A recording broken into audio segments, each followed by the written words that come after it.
a werewolf shifter romance audiobook written by Annabelle. Chapter 1. The Weak Deserve Nothing. That's what Maya's mother had told her the night before she died, gripping Maya's hand with fever-hot fingers. But when you're a wolf who can't fully shift, when your wolf is trapped somewhere between human and beast, you learn that deserving has nothing to do with getting. And tonight at the Frost Moon Gathering, Maya would discover that sometimes salvation wears the face of a monster. The gathering grounds sparkled under the winter moon like broken glass. Ice lanterns hung from birch trees, casting blue-white light across tables covered with roasted venison and mulled cider. Conversations rose and fell like music, confident, expectant, merciless in their certainty. Every unmated wolf in the Silverwood pack had gathered here, dressed in winter finery, wearing hope like armor. Everyone except Maya. She stood at the far edge of the clearing, half hidden behind a supply shed where the lantern light barely reached. Her coat, a threadbare thing she'd inherited from her mother, hung loose on her thin frame. She'd tried to look presentable, washed her copper hair until it gleamed, scrubbed the dirt from her healer's work off her hands. But there was no hiding what she was. The half-shift, the broken wolf, the one whose transformation stopped halfway, leaving her neither human nor beast, just something painful and incomplete. "Did you hear about Cassandra's necklace?" A voice drifted from the nearest group. Maya didn't need to look to know it was Brenna, one of the pack's most eligible females. Pure silver from the eastern markets. Alpha Thorn hasn't looked away from her all evening. "Well, she's perfect for him," another girl laughed. "Strongest bloodline in 4 territories. Their children will be unstoppable." Maya's fingers tightened around her cup of watered-down cider. She should be used to this by now. 24 years old and still unmated, still alone, still watching from the shadows while others found their forever. "Maya," a gentle voice cut through her spiraling thoughts. She turned to find Elder Iris, the pack's oldest healer, offering a sad smile. She was ancient by wolf standards, nearly 80, but her eyes still held fierce kindness. "You shouldn't hide back here, child," Iris said softly. "Come join the circle. I'm fine here. Really." Maya forced brightness into her voice. Better view of the ceremony from this angle. They both knew it was a lie. Iris sighed, patting Maya's shoulder before moving away. Maya watched her go, then turned her attention to the raised platform where Alpha Thornwood stood, preparing to begin the ceremony. He was 73 years old, gray-haired but still commanding, every word a law unto itself. "Brothers and sisters of Silverwood," his voice boomed across the grounds. "Tonight, under the frost moon, we gather to honor our most sacred tradition. The gathering bonds our pack, strengthens our bloodlines, ensures our survival for generations to come." Maya had heard this speech 5 times before. She could recite it in her sleep. "When I call your name, step forward. The moon goddess will guide worthy alphas to choose their mates. Trust in her wisdom. Trust in our ways." The ceremony began. One by one, names were called. One by one, unmated females stepped onto the platform, and alphas, strong, confident, whole, approached to claim them. The air hummed with the electric snap of mate bonds forming, that unmistakable pull of 2 souls recognizing each other. Cassandra was chosen first, of course. Alpha Thorn practically leaped onto the platform, his eyes glowing gold with desire. The crowd erupted in cheers. Brenna went next, paired with a visiting alpha from the Mountain Crest pack. More celebration, more joy. Maya counted 19 successful pairings before the pool of unmated females dwindled noticeably. Maya Kensington. Her name dropped into the celebration like a stone into still water. The noise died. Heads turned. Maya felt dozens of eyes on her as she stood on shaking legs and made her way to the platform. Each step felt like wading through ice water. She kept her gaze down, knowing what she'd see if she looked up. Pity from the elders, disgust from her peers, uncomfortable relief from everyone else. She climbed the 5 wooden steps to the platform and stood in the designated spot, hands clasped to stop them from trembling. Alpha Thornwood gave her a sympathetic look. Maya Kensington, daughter of the late Marcus and Helen Kensington, presents herself to be chosen. Silence. Maya counted heartbeats. 1, 2, 5, 10, 15. No alpha moved. She'd known this would happen, known it with bone-deep certainty. But knowing didn't make the humiliation burn any less hot. Somewhere in the crowd, a child cried. Someone else coughed. The sounds were piercing in the quiet. "Perhaps," Alpha Thornwood began, his voice heavy with sympathy. I'll take her. The voice came from beyond the gathering grounds, deep and rough as gravel, with an accent Maya didn't recognize. Every head whipped toward the sound. A figure emerged from the tree line. A man so tall he seemed to tower over the birches themselves. He stood at least 6 feet 8 inches, with shoulders that could carry the world. White blonde hair fell past his collar, framing a face of brutal angles and a scar that ran from temple to jaw. His eyes glowed silver in the darkness, fixed on Maya with an intensity that stole her breath. The crowd parted like ice cracking. Maya had never seen him before. Neither had anyone else, judging by the gasps and whispers erupting around her. And you are? Alpha Thornwood demanded, straightening to his full height. The protective authority in his voice was clear. The stranger climbed onto the platform with predatory grace that belied his massive size. He moved like winter itself, beautiful, deadly, inevitable. When he spoke, his voice carried across the silent grounds. Kristoff Volkov, Alpha of the Icefang Pack. He turned his gaze back to Maya, and something flickered in those silver eyes, something she couldn't read. And I'm claiming this female as my mate. The gathering grounds exploded into chaos. Chapter 2. Icefang. The name rippled through the crowd like a winter wind. Maya heard the whispers exploding around her, saw faces paling in the lantern light. Icefang. That's the pack from the northern wastes. I heard their alpha is a savage. Refuses all diplomatic contact. They say he killed his own brother to take the pack. Why would he come here? Why would he want her? That last question cut deepest. Because Maya was wondering the same thing. She stood frozen on the platform, staring up at the massive alpha who had just claimed her. Kristoff Volkov. Even his name sounded dangerous, foreign, cold, like something from the old stories her mother used to tell. Alpha Thornwood stepped between them, his aged face stern. Alpha Volkov, while we appreciate your interest, the gathering has protocols. You cannot simply appear and claim. The gathering allows any unmated alpha to choose an unmated female. Kristoff's voice was calm, but there was steel beneath it, cold, unbreakable steel. I've chosen, unless your traditions are merely decorative. A muscle twitched in Thornwood's jaw. The challenge was clear. Deny Kristoff and admit the gathering was a sham, or accept him and allow Maya to be taken by a complete stranger from a pack with a brutal reputation. Maya found her voice, though it came out smaller than she intended. I don't understand. You don't even know me. Kristoff's silver eyes fixed on her, and she felt the weight of his attention like a physical thing. Up close, she could see more scars that marked him. One cutting through his left eyebrow, another along his collarbone visible above his shirt. His face was handsome in a harsh, unforgiving way, like a glacier, beautiful in its danger. I know enough, he said simply. That's not an answer, Alpha Volkov. A new voice cut through the tension. Maya's stomach dropped as Councilman Ashford stepped forward, his political smile firmly in place. Ashford was the pack's chief advisor, a man who valued order and appearance above all else, especially when it suited his purposes. Perhaps we should discuss this matter privately. I'm sure we can reach an understanding. Translation, a bribe. A reason to send this dangerous stranger away and avoid the complications his presence created. Kristoff didn't even look at him. There's nothing to discuss. I've made my choice according to your traditions. The female accepts or rejects. Those are the only 2 options that matter. All eyes turned to Maya. Her mind raced. Accept a complete stranger. An alpha from a pack known for isolation and violence? It was insane. Suicidal, even. She should reject him immediately. Endure the humiliation of returning to the shadows unchosen. And then what? Wait another year? Endure another gathering where no one wanted her? Watch her peers raise their pups while she withered alone in her tiny healer's cottage, unable to even shift properly? The half-shift can't seriously be considering this, someone muttered loud enough to carry. That decided it. Maya lifted her chin and met Kristoff's gaze directly. What exactly are you offering, Alpha Volkov? Something that might have been approval flickered in his eyes. A mate bond. A place in my pack. Protection. Why me? She pressed, needing to understand. You could have any female. Stronger ones. More beautiful ones. Ones who can actually shift completely. I could, he agreed, his voice cutting her off. But I'm choosing you.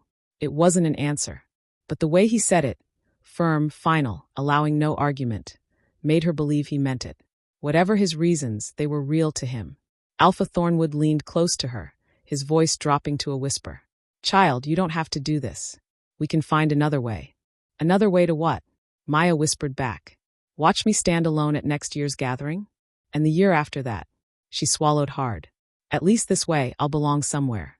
Icefang is dangerous. The northern wastes. And Silverwood has been so safe for me."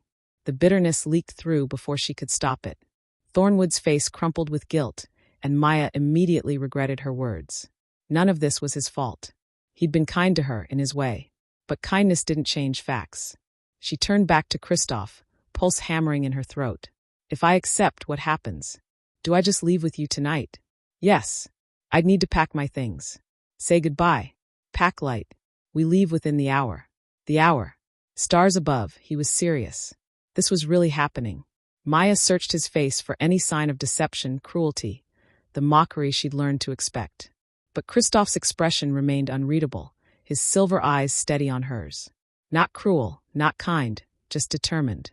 "I need one thing from you first," she said quietly. His eyebrow, the one bisected by the scar, lifted slightly. "Name it. The truth. Why are you really doing this?" For a long moment, Kristoff said nothing. The gathering grounds had gone silent again, everyone straining to hear. Then he leaned down, his face close enough that only she could hear his next words. "Because I need a mate before the Winter Solstice Council. And you need someone to choose you. We both get what we need. That's the truth." It wasn't romantic. It wasn't even particularly kind. But it was honest. And somehow that mattered more than pretty lies. "One more question," Maya breathed. "Are you going to hurt me?" Something shifted in Kristoff's expression, a crack in that stone facade.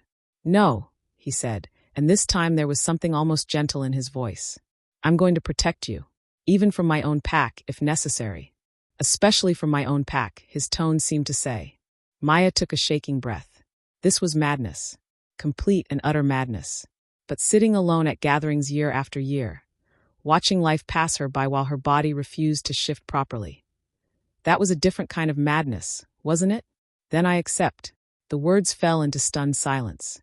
Then chaos erupted for the second time that night. Voices shouted over each other. Protests from the council. Gasps from the crowd. Cries of disbelief. Someone was demanding a formal challenge. Someone else was invoking ancient protocols. Kristoff ignored all of it. He pulled a ring from his pocket. A band of white gold etched with symbols Maya didn't recognize, like runes from the old language, and took her hand. His palm was rough with calluses, warm against her cold fingers. "Maya Kensington," he said, his voice cutting through the noise with alpha command. "I claim you as my mate before the moon goddess and these witnesses. Do you accept this bond?" The formal words. The binding words. Once spoken, once accepted, the bond would begin to form.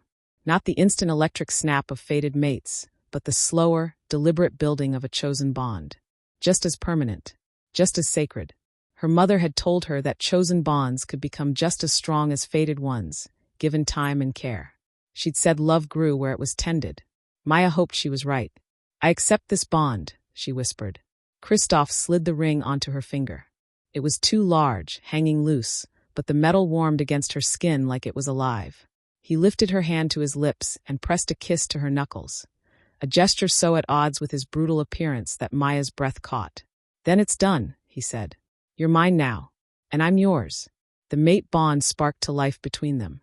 Not overwhelming, not all-consuming, but real. A thread of connection, thin but growing stronger with each passing second. Maya felt it settle somewhere deep in her chest, warm and strange and terrifying. She was mated to a complete stranger who was already turning to face the angry crowd, with her hand still held in his. "We're leaving," Kristoff announced. "Anyone who has a problem with that can challenge me now." No one moved. Whatever Icefang's reputation, Kristoff's physical presence alone was enough to give even the bravest alphas pause. He was massive, scarred, and moved with the confidence of someone who'd never lost a fight. "Maya needs time to gather her belongings," Alpha Thornwood tried. 30 minutes, Kristoff conceded. "Then we're gone." He finally released Maya's hand and gave her a slight nod toward the crowd. "Go pack what matters. I'll wait here." Maya stumbled down the platform steps, her legs barely holding her. The crowd parted around her. Some in shock, some in pity, some in barely concealed relief that the half-shift was finally someone else's problem. Cassandra caught her arm as she passed. Maya, this is insane. You can't actually leave with him. Why not? Maya pulled free, surprising herself with the sharpness in her voice. You got your perfect alpha. Let me have mine. Even if he was far from perfect. Even if this was a transaction more than a romance. Even if she was absolutely terrified of what came next. She pushed through the crowd and ran for her cottage on the edge of Pack lands, her new ring catching moonlight as she fled. Behind her, she could feel Kristoff's presence through the fresh bond. Steady, solid, waiting. 30 minutes to pack up a life. 30 minutes before everything changed. Maya prayed she wasn't making the biggest mistake of her existence. Chapter 3.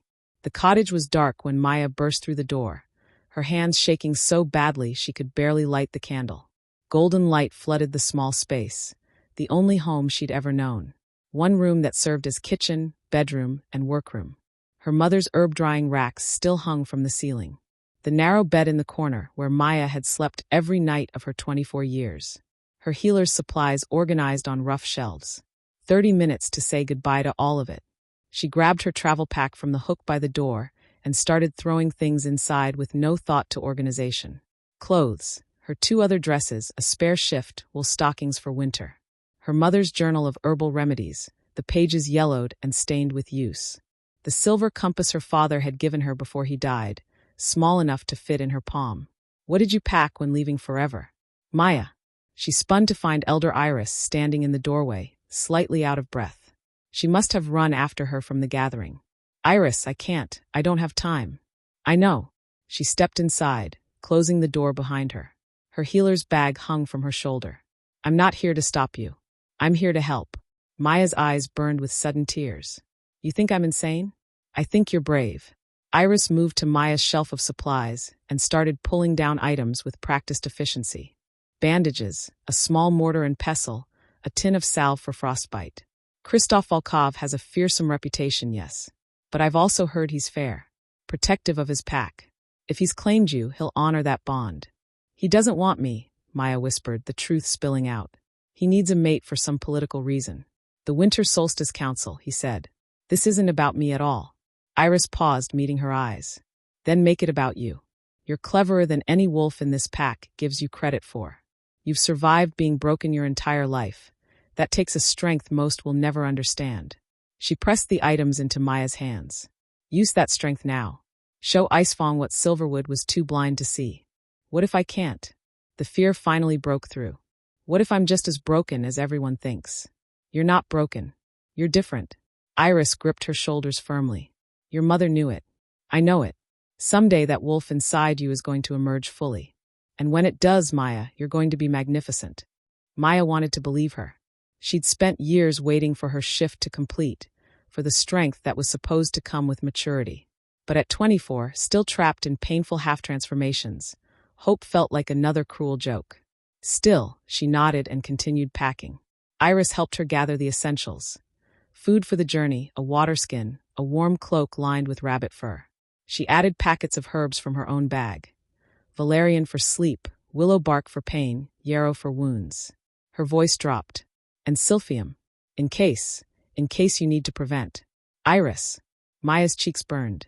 I'm a healer. It's my job to prepare you for every possibility. Her expression was grave. I don't think Kristoff will force himself on you. But you're going into an unknown pack with an unknown alpha. Better to have options. The reality of her situation crashed over her again.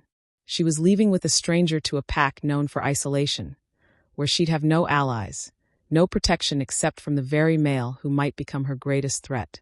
I'm terrified, she admitted. Good. Fear keeps you alert. Iris tied her pack closed. But don't let it paralyze you. Remember, you're not powerless. You have a mind sharper than most, a healer's knowledge from working with your mother and me, and now a mate bond to an alpha. Those are weapons if you're clever enough to use them. A knock at the door made them both jump. It's time. Kristoff's deep voice carried through the wood. Maya's heart lurched. She looked around the cottage one last time, memorizing every detail. The water stain on the ceiling shaped like a bird. The loose floorboard that creaked by the hearth. The window that never quite closed all the way, letting in winter drafts. I wish Mother was here, she whispered. She'd know what to do. She'd tell you to trust yourself. Iris pulled her into a quick embrace. Write to me if you can. Let me know you're safe. I will. Another knock. More insistent. Maya shouldered her pack, pulled her cloak around her shoulders, and opened the door. Kristoff stood on the threshold, somehow looking even larger in the confined space of the cottage grounds. Behind him, she could see torches from the gathering grounds, the pack gathering to watch her leave. Of course they'd want to witness this spectacle. Ready? Kristoff asked. No, not even remotely. But Maya nodded anyway. Kristoff's eyes flicked to Iris, something unreadable passing over his face. Then he reached out and took Maya's pack from her shoulder, slinging it over his own like it weighed nothing. Say your goodbyes. We have a long journey ahead. The walk back to the gathering grounds felt like a death march. Wolves lined the path, some whispering, some staring openly.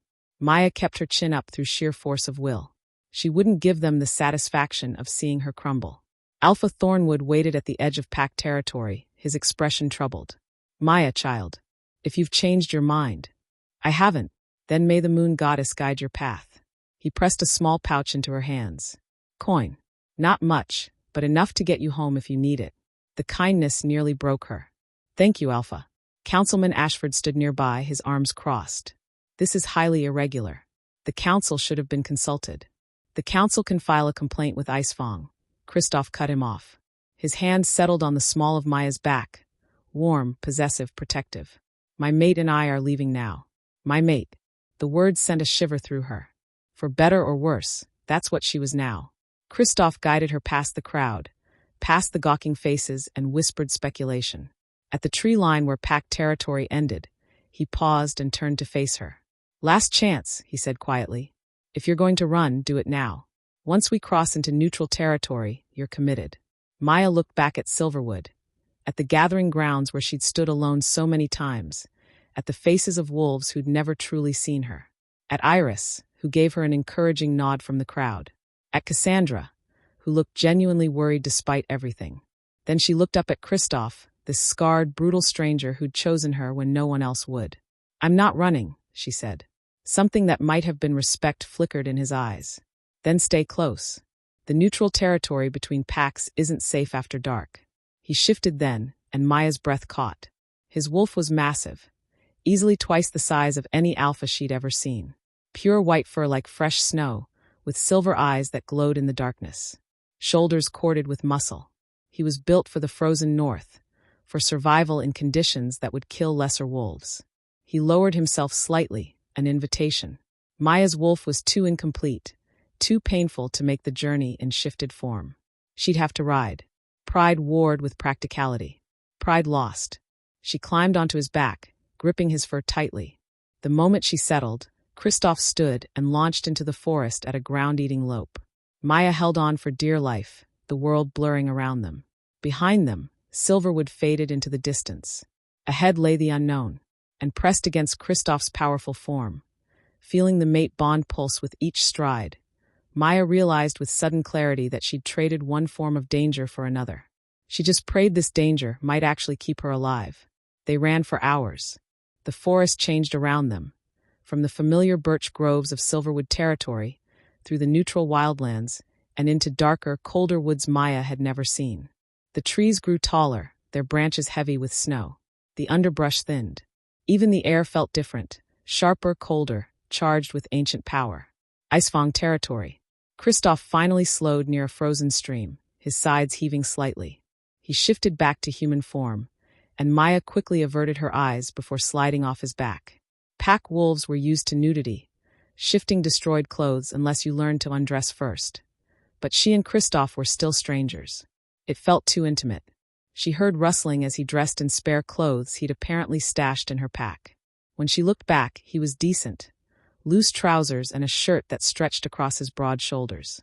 We rest here for an hour, he said, his voice rough from the run. Drink. Eat if you need to. Then we continue. Maya knelt by the stream, breaking through a thin layer of ice to cup water to her lips. The cold shocked her system, chasing away some of the fog of exhaustion. How much further? She asked. 4 more hours at full speed. We'll reach Icefang by dawn. Dawn. Then this strange new life would truly begin.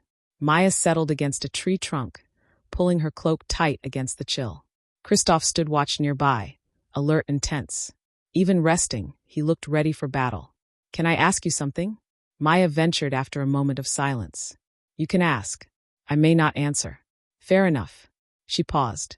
"Earlier, you said you needed a mate before the Winter Solstice Council. Why?"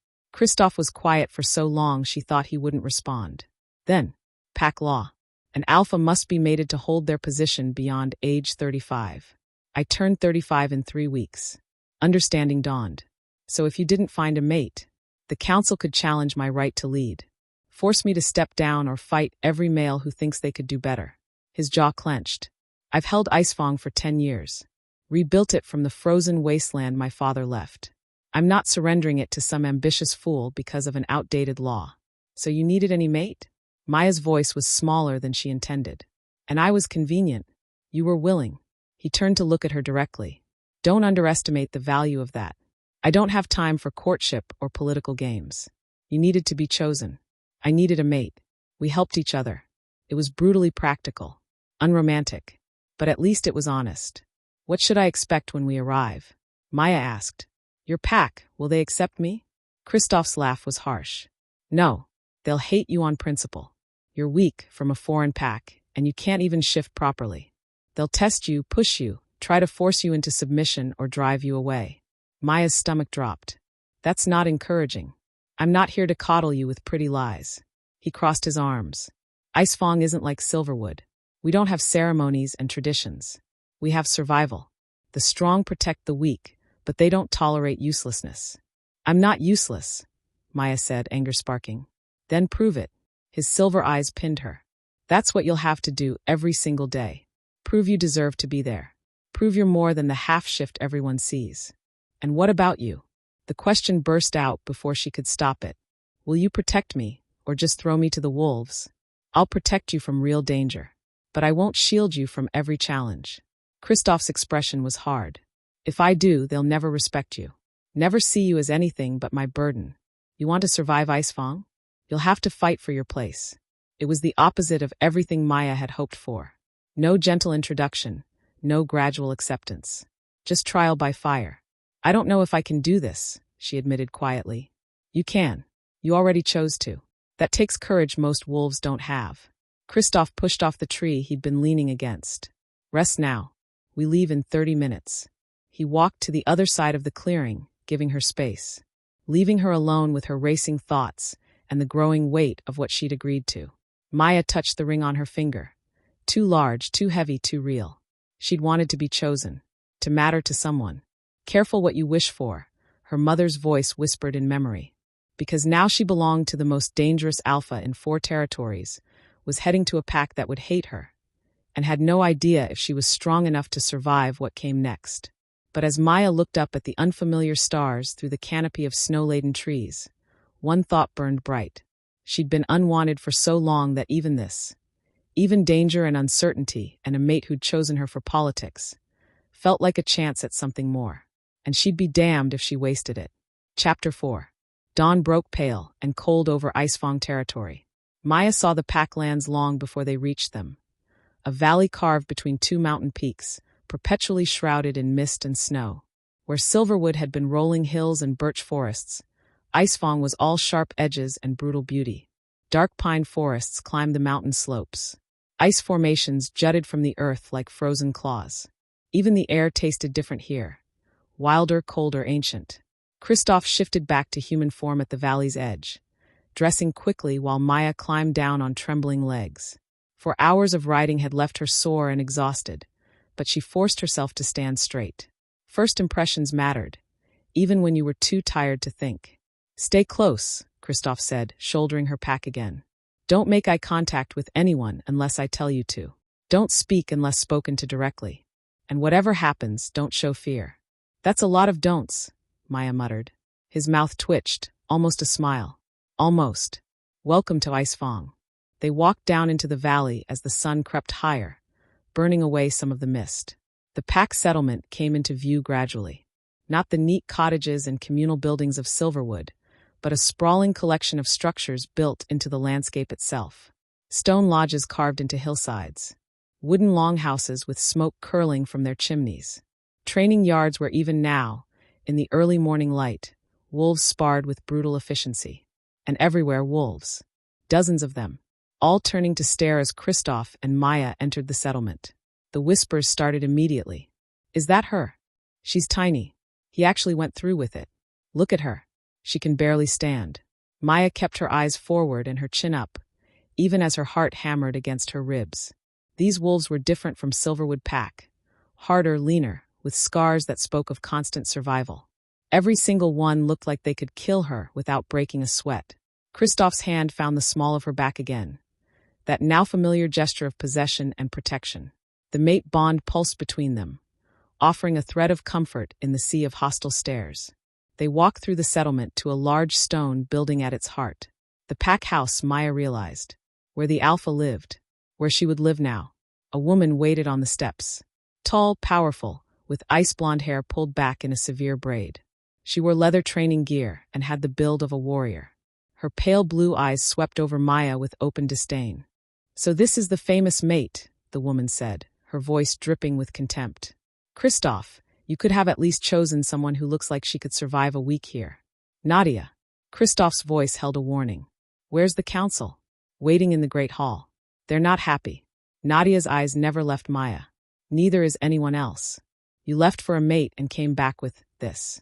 Maya felt her face flush, anger battling with humiliation. But she remembered Kristoff's warning. Don't show fear. She met Nadia's gaze directly. I have a name, Maya said quietly.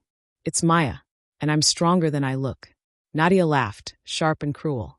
We'll see about that. She turned to Kristoff. The council wants to see her now. They're invoking the right of trial. Something dark crossed Kristoff's face. Of course they are. What's the right of trial? Maya asked, though she had a sinking feeling she didn't want to know. Pack law, Nadia answered before Kristoff could. When an alpha brings a new mate into the pack, the council can test whether she's worthy. Test her strength, her knowledge, her value to the pack. Her smile was predatory. Most fail. Most don't have an alpha willing to fight for them, Kristoff said coldly. Take us to the council. Let's get this over with.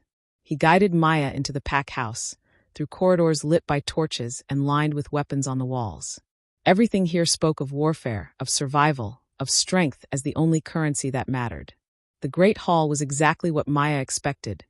Massive, austere, dominated by a long table where 5 wolves sat in judgment. 3 men, 2 women, all older and radiating authority. The council that governed Icefang alongside their alpha. They stood as Kristoff entered, showing respect for his position. But their eyes on Maya held nothing but skepticism. Alpha Kristoff. The eldest man spoke, silver-haired and bearing a scar across his throat. Welcome home. We heard rumors you'd found a mate at Silverwood. Not rumors. Fact. Kristoff pulled Maya forward gently. This is Maya Kensington, my chosen mate. She's under my protection and entitled to all the rights of an alpha's mate. If she's worthy, one of the women said. She was middle-aged with sharp features and calculating eyes. The council invokes the right of trial. We must know what she brings to Icefang. She brings herself. That's enough. No, the scarred man said firmly. It's not.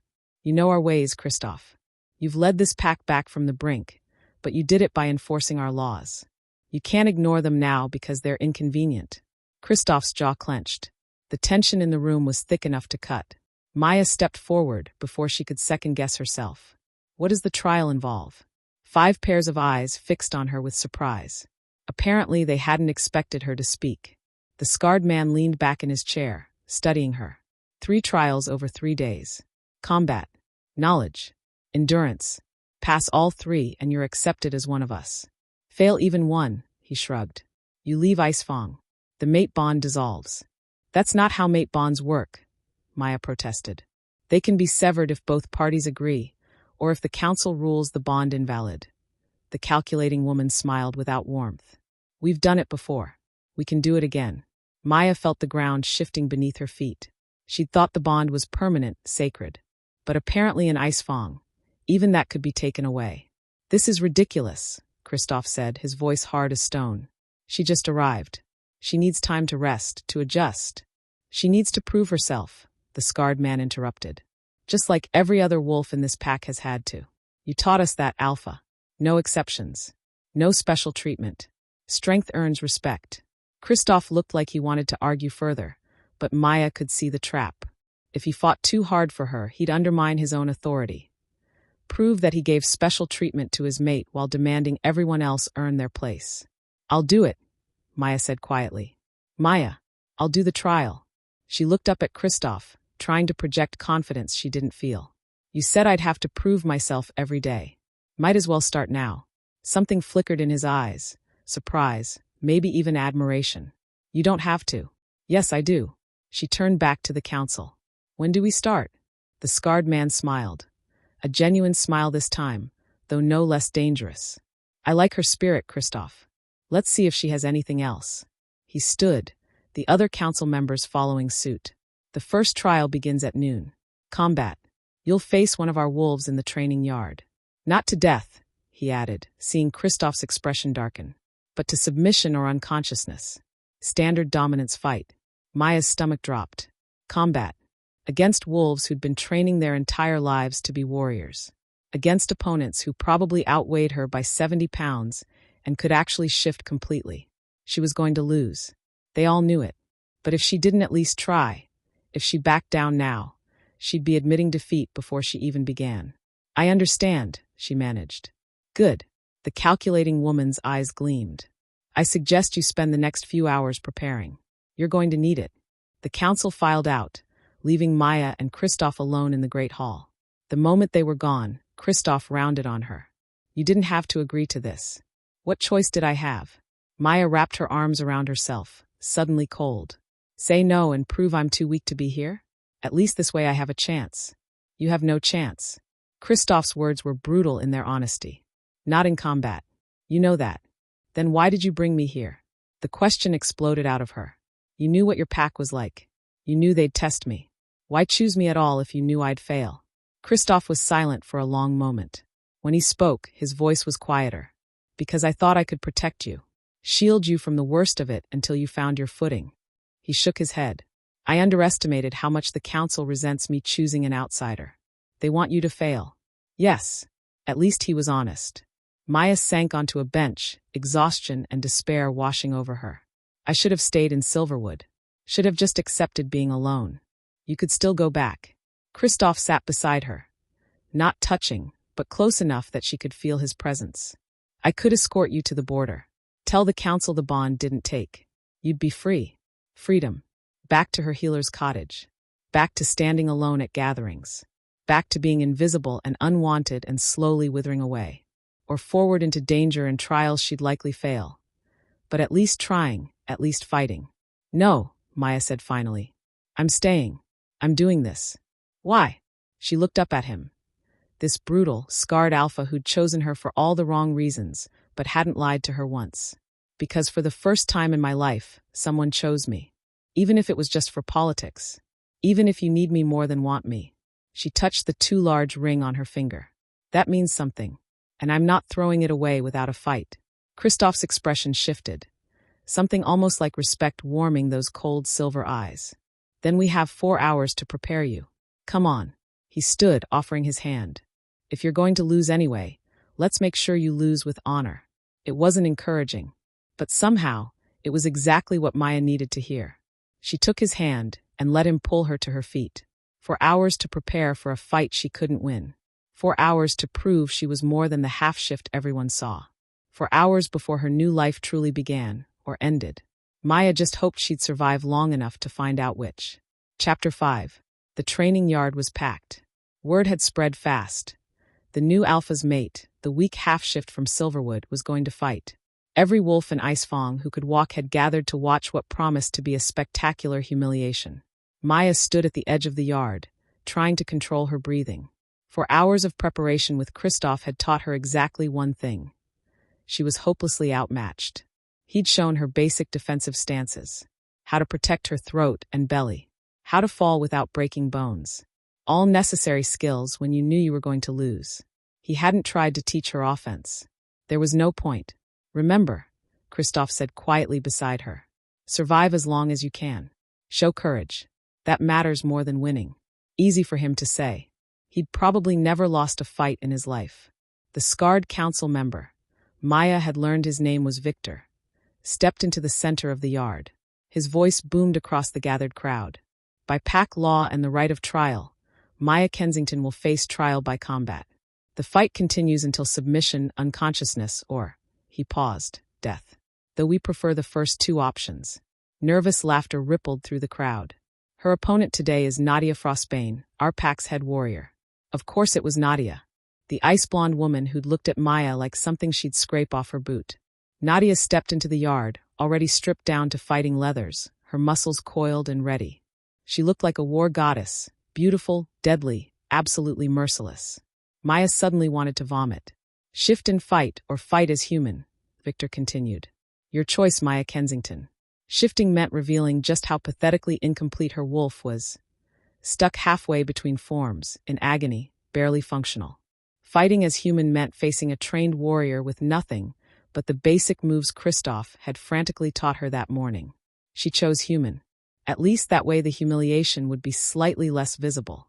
Maya walked into the center of the yard on shaking legs. The crowd pressed closer, their excitement palpable. Blood sport had always drawn crowds, and she was today's entertainment. Nadia circled her slowly, predatory. Last chance to run back to Silverwood, little half-shift. I'm not running. Pity. Nadia smiled. I was hoping you'd make this interesting. Victor raised his hand. Fight begins on my mark. 3, 2, 1. Nadia moved like lightning. Maya barely had time to raise her arms before the first hit connected. A brutal punch to her ribs that drove the air from her lungs. She staggered back, gasping, and Nadia was already there with a kick that swept her legs out from under her. Maya hit the ground hard, snow and ice filling her mouth. The crowd roared. Get up, get up, get up. She rolled to the side just as Nadia's boot slammed down where her head had been.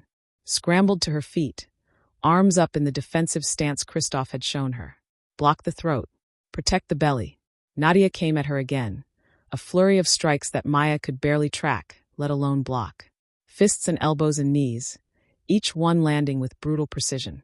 Maya's arms took most of the damage, but enough got through that she tasted blood. Is this all you've got? Nadia taunted. Pathetic. The crowd was chanting now, Nadia's name over and over. Maya caught a glimpse of Kristoff at the edge of the yard, his face carved from stone. He wasn't going to intervene. Couldn't, without undermining everything. She was alone in this. Nadia grabbed Maya's arm and twisted, sending her crashing to the ground again. This time Nadia followed her down, knee pressing into Maya's spine, hand fisting in her hair to wrench her head back, exposing her throat. Submit, Nadia growled. Make this easier on yourself. Every instinct screamed at Maya to give in, to end this torture. She was going to lose anyway. Why prolong the agony? But then she saw them, the faces in the crowd, the satisfaction, the smugness, the absolute certainty that she was weak, worthless, exactly what they'd expected. And something in Maya cracked. Not broke, cracked. Like ice under pressure, revealing something harder beneath. She remembered every gathering where she'd stood alone, every dismissive glance, every whispered insult, every moment of being invisible, unwanted, less than. No, no, Maya gasped out. What? I said no. With strength she didn't know she possessed, Maya twisted in Nadia's grip, not breaking free, but shifting just enough to get her elbow into Nadia's ribs. It wasn't much, barely made Nadia grunt, but it was enough to loosen her hold for a fraction of a second. Maya rolled, kicking out wildly. Her foot connected with something, Nadia's shin, and then she was scrambling away, putting distance between them. The crowd had gone quiet. Maya stood swaying, blood dripping from her split lip, her left eye already swelling shut. Every part of her body screamed in pain. But she raised her fists again. I'm not submitting, she said clearly. Nadia's expression shifted. Surprise giving way to something that might have been respect, or might have been anger at being denied an easy victory. Your funeral, Nadia said. She attacked again, but this time Maya was ready. Not skilled enough to win, but determined enough to make it cost something. She blocked what she could, rolled with the hits she couldn't avoid, and refused to stay down. Again and again, Nadia put her on the ground. Again and again, Maya got back up. The crowd's bloodlust shifted to something else, a kind of horrified fascination. This wasn't supposed to happen. The half shift was supposed to break quickly, submit like any sensible wolf outmatched by a superior opponent. But Maya kept getting up. Stay down, Nadia snarled, frustration leaking through her controlled demeanor. Make me. Maya spat blood into the snow. They clashed again. This time, when Nadia reached for her, Maya remembered something Elder Iris had taught her years ago when dealing with aggressive patients. Use their momentum against them. She didn't try to block Nadia's charge. Instead, she dropped and rolled, letting Nadia's own force carry her past. Nadia stumbled, caught off guard. It gave Maya 3 precious seconds. 3 seconds to breathe. To think. 2. Nadia's fist caught her in the temple, and the world exploded into stars. Maya felt herself falling, the ground rushing up. This time she didn't have the strength to rise. Her vision blurred, doubled. She could hear the crowds roar like it was coming from underwater. Nadia's boot pressed against her throat. Not choking, but dominant. The classic submission pose. Submit, Nadia demanded. Now. Maya's mouth moved, trying to form the words. She should submit. It was over. She'd lost. Continuing would just mean more pain. But through her blurred vision, she saw Kristoff. Saw something in his expression. Not disappointment, not pity. Pride. She'd lost the fight. But she hadn't lost herself. Maya gasped against the pressure on her throat. I submit. The words tasted like ash, but they were necessary. Fighting to unconsciousness would prove nothing except stubbornness. Nadia immediately removed her boot and stepped back. The crowd erupted. Some disappointed at the lack of bloodshed, others impressed despite themselves. Victor's voice cut through the noise. Trial by combat failed. But he paused, and Maya saw him exchange a glance with the other council members. However, Maya Kensington showed courage in the face of certain defeat. She has earned the right to attempt the second trial. Maya lay in the snow, too exhausted to feel relief. She'd failed, just like everyone expected. The fact that she'd made it slightly less pathetic than anticipated didn't change the outcome. Hands gripped her arms, Kristoff, lifting her carefully. She wanted to tell him she could walk, but her legs weren't cooperating. He carried her from the training yard without a word, the crowd parting around them. Behind them, she heard voices. Did you see how many times she got back up? Nadia actually had to work for it. Still lost, though. Yeah, but did you see? Kristoff carried her into the pack house. Upstairs that made her head spin, into a room she barely registered. He laid her on a bed soft, impossibly soft after the hard-packed snow of the training yard. Stay still, he ordered. I'll get the healer. Wait. Maya caught his arm with trembling fingers. Was it completely pathetic? Kristoff looked down at her, and for the first time, she saw his expression soften. No, it was brave. Foolish, but brave. I lost. You lost with honor. In Icefang, that matters. He gently removed her hand from his arm. Rest now. You have 2 more trials ahead. 2 more chances to fail.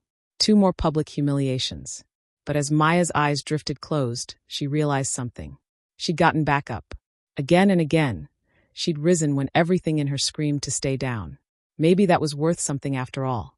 The healer was an elderly man named Gregor with gentle hands and sharp eyes. He tooted over Maya's injuries, cracked ribs, extensive bruising, that split lip, possible concussion, while applying salves that smelled of mint and something bitter. You're lucky Nadia pulled her punches, Gregor said, wrapping Maya's ribs with practiced efficiency. She could have broken you in half. She pulled her punches? Maya couldn't imagine what the fight would have been like at full strength. Toward the end, yes. After you kept getting up, she stopped trying to destroy you and started trying to make you submit. Gregor's eyes crinkled. Take it as the compliment it was meant to be. Kristoff stood by the window, silent. He'd been there the entire time Gregor worked, watching with that unreadable expression. The second trial is tomorrow? Maya asked, wincing as Gregor pressed something cold against her bruised face. Day after tomorrow, Kristoff corrected. You need time to recover.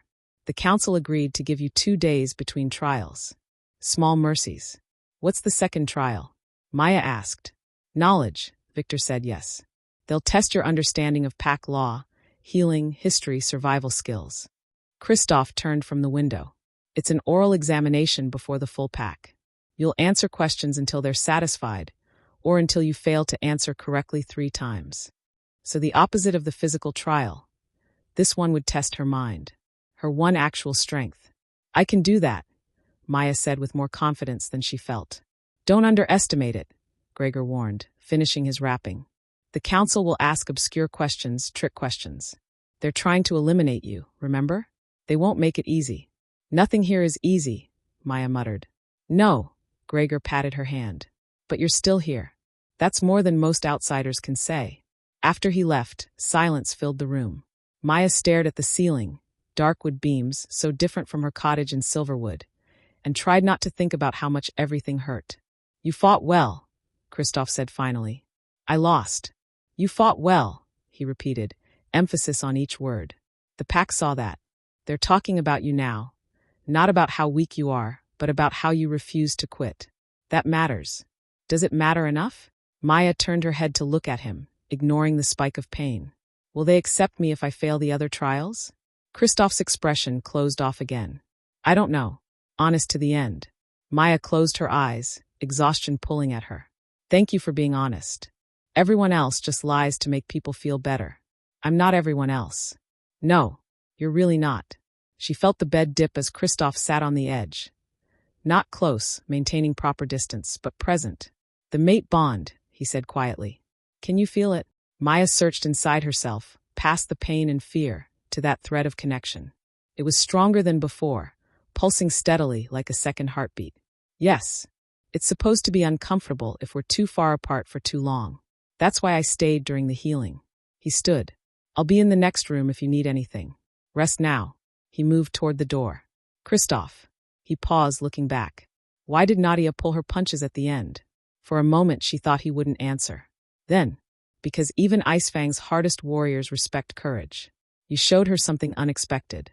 She responded in kind. Will that be enough for the pack to accept me? I don't know, he said again. But it's a start. He left, closing the door softly behind him. Maya lay in the darkness, cataloging her injuries, her failures, her small victories. She'd survived day 1 in Icefang, barely painfully, but she'd survived. 2 more trials ahead. 2 more chances to prove herself or fail completely. Through the window, she could hear the pack settling in for the night. Voices, laughter, the sounds of a community she desperately wanted to belong to, but had no idea how to reach. The ring on her finger caught moonlight. Still too large, still foreign, but slightly less so than yesterday. Maya closed her eyes and let exhaustion claim her, hoping that tomorrow would bring clarity along with the inevitable pain. In the room next door, Kristoff sat awake, listening to his mate's breathing slow into sleep, and wondering if he'd made a terrible mistake or the best decision of his life. Time would tell. It always did. Chapter 6. 2 days passed in a blur of pain and preparation. Maya spent the first day barely able to move, her body one massive bruise. Gregor visited twice daily, with fresh salves and stern instructions to rest. Kristoff brought her meals, simple but nourishing, and stayed long enough to ensure she ate, then disappeared to handle pack business. The second day, Maya forced herself out of bed. She couldn't afford to rest when the knowledge trial loomed. She spent hours with a stack of books Kristoff had brought her.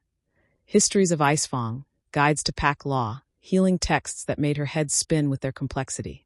You can't memorize everything in 2 days, Kristoff said, watching her from the doorway as she pored over yet another dense volume. Then I'll memorize what I can and improvise the rest. Maya didn't look up from the page detailing ancient territorial disputes. Knowledge is the one thing I might actually be good at. The council knows that. They'll try to catch you off guard. Let them try. She felt his approval through the mate bond before he spoke. You're different than you were in Silverwood. I'm the same person. Maya finally looked up, meeting his eyes. I have something to fight for now. Even if it's just proving I'm not completely useless. You were never useless. Just underestimated. Kristoff stepped into the room fully. Including by yourself. The words settled something in Maya's chest. A small, warm validation she hadn't realized she needed.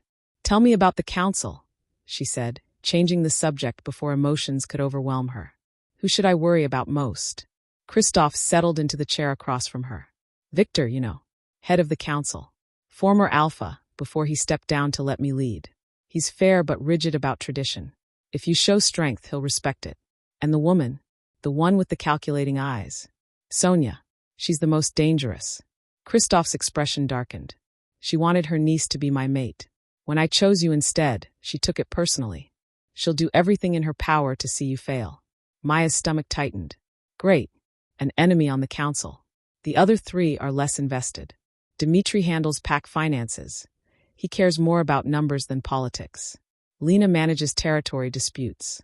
She's practical above all else. And Boris, Kristoff paused. Boris is our weapons master. Quiet but observant. Hard to read. So she had one definite enemy, one potential ally in Victor if she proved herself, and three unknowns. Not the worst odds, but not comforting either. What kind of questions will they ask? Kristoff leaned back, considering. Pack law, definitely. Sonia will probably ask about mating traditions and alpha succession, trying to catch you admitting you're not qualified to be an alpha's mate. Victor might focus on Icefang history, testing your commitment to learning about your new pack. And the others could ask anything. Healing, hunting, territorial law, combat strategy despite your obvious weakness in that area. He paused. The key is to answer confidently, even when you're not certain. Uncertainty reads as weakness here. Maya nodded, making mental notes. How long does the trial usually last? Until they're satisfied or until you fail 3 questions. Could be an hour, could be 3. His eyes held hers. Pace yourself. Don't let them rattle you. Easier said than done. But Maya appreciated the advice. That night, she dreamed of questions with no answers, of standing before a crowd that laughed as she fumbled for words. She woke before dawn, heart racing, and spent the remaining hours reviewing everything she'd learned until the words blurred together. When the sun finally rose, Maya dressed carefully in the simple but clean clothes Kristoff had provided, dark green wool that matched Icefang's colors. She braided her copper hair back tightly, leaving her face exposed. No hiding today. Ready? Kristoff asked when she emerged from the bedroom. No, but I'm doing it anyway. His mouth quirked. That almost smile again. That's becoming your motto. Could be worse ones. They walked to the great hall together, Maya's heart pounding with each step. The mate bond hummed between them, stronger now after 2 days of proximity. It wasn't love. Not yet. Maybe not ever. But it was connection. Solidarity. She wasn't completely alone. The great hall was packed even fuller than the training yard had been. Apparently knowledge trials were just as entertaining as combat. The council sat at their long table, elevated slightly, so they could look down on whoever stood before them. Maya saw Sonia's satisfied smirk and felt her resolve harden. She would not give that woman the satisfaction of watching her crumble. Victor stood as Maya approached. Maya Kensington, you have passed the first trial through demonstration of courage. Today you face the second trial, knowledge. You will answer questions about pack law, history, survival, and any other topic the council deems relevant. 3 failures mean elimination. Do you understand? I understand. Then let us begin. Victor sat, and Sonia immediately leaned forward. First question, Sonia said, her voice sharp. Recite the 3 primary laws of pack hierarchy. Easy. Maya had memorized these on day 1. First law. The alpha's word is absolute in matters of pack security and survival. Second law. Strength earns rank, but rank carries responsibility to protect those beneath you. Third law. Challenge for position must be witnessed and fought fairly, or the challenger is exiled. Sonia's smile tightened. Correct. Second question. What are the grounds for dissolving a mate bond? Here was the trap. Sonia wanted her to admit there were legitimate reasons to dissolve Maya's bond with Kristoff. According to ancient law, Maya kept her voice steady. A mate bond can be dissolved only through mutual agreement of both parties, death of one party, or council ruling in cases of severe harm, betrayal, or proven incompatibility that threatens pack stability. She paused, then added what she'd found in one of the older texts. However, council rulings on bond dissolution are rare and require unanimous vote, as interfering with mate bonds is considered a grave action against the moon goddess's will. She'd added that last part from a footnote in one of the dustiest books. Sonia's expression soured. Clearly she'd hoped Maya wouldn't know about the unanimous vote requirement. Correct, Sonia bit out. Victor took the next question. Name the 4 territories that border Icefang and the treaties that govern our relationships with them. Maya drew on the history she'd absorbed. To the north, the Shadowfrost Pack under Alpha Mikhail. We have a non-aggression treaty established 15 years ago after the territory wars. To the east, neutral hunting grounds claimed by no pack, governed by general interpack law. To the south, the Silverwood Pack. She kept her voice neutral. With whom we have no formal treaty, but maintain peaceful relations through trade agreements. And to the west, the Spine Mountains, claimed by no pack because the terrain is considered too dangerous for permanent settlement. By tradition, it serves as a buffer zone. Correct. Victor nodded, something like approval in his eyes. The questions continued. Dmitri asked about pack finances and resource management in winter conditions. Lena questioned her on territorial dispute resolution when hunting grounds overlapped. Boris, the quiet weapons master, asked about the properties of silver versus iron in weapon making. A trick question since it seemed unrelated to pack knowledge, but Maya remembered enough from her healing training to answer adequately. An hour passed, then 2. Maya's throat grew dry from talking, but she hadn't failed a single question yet. She could see the frustration building on Sonia's face, the growing respect on Victor's.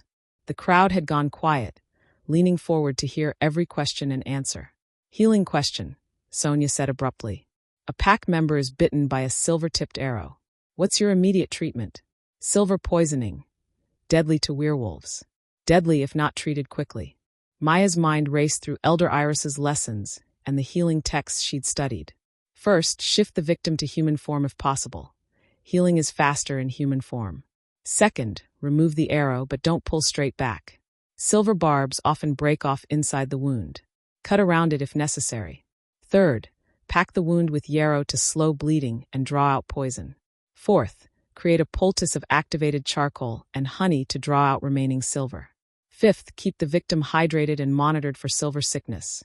Fever, seizures, organ failure. She paused, then added, and pray, because silver poisoning has a 35% fatality rate even with perfect treatment. Gregor, standing in the crowd, nodded approvingly.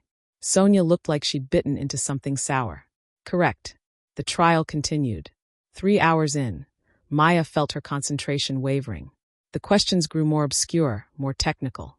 She stumbled slightly on a question about ancient succession laws, catching herself just in time to provide an adequate, if not perfect answer. Not a failure. Not yet. Final question, Victor announced, and Maya's heart leaped. Final question meant she'd made it this far without 3 failures. This one comes from all of us. The council members exchanged glances. Even Sonia nodded. You've proven you can memorize facts. Now prove you understand what it means to be part of this pack.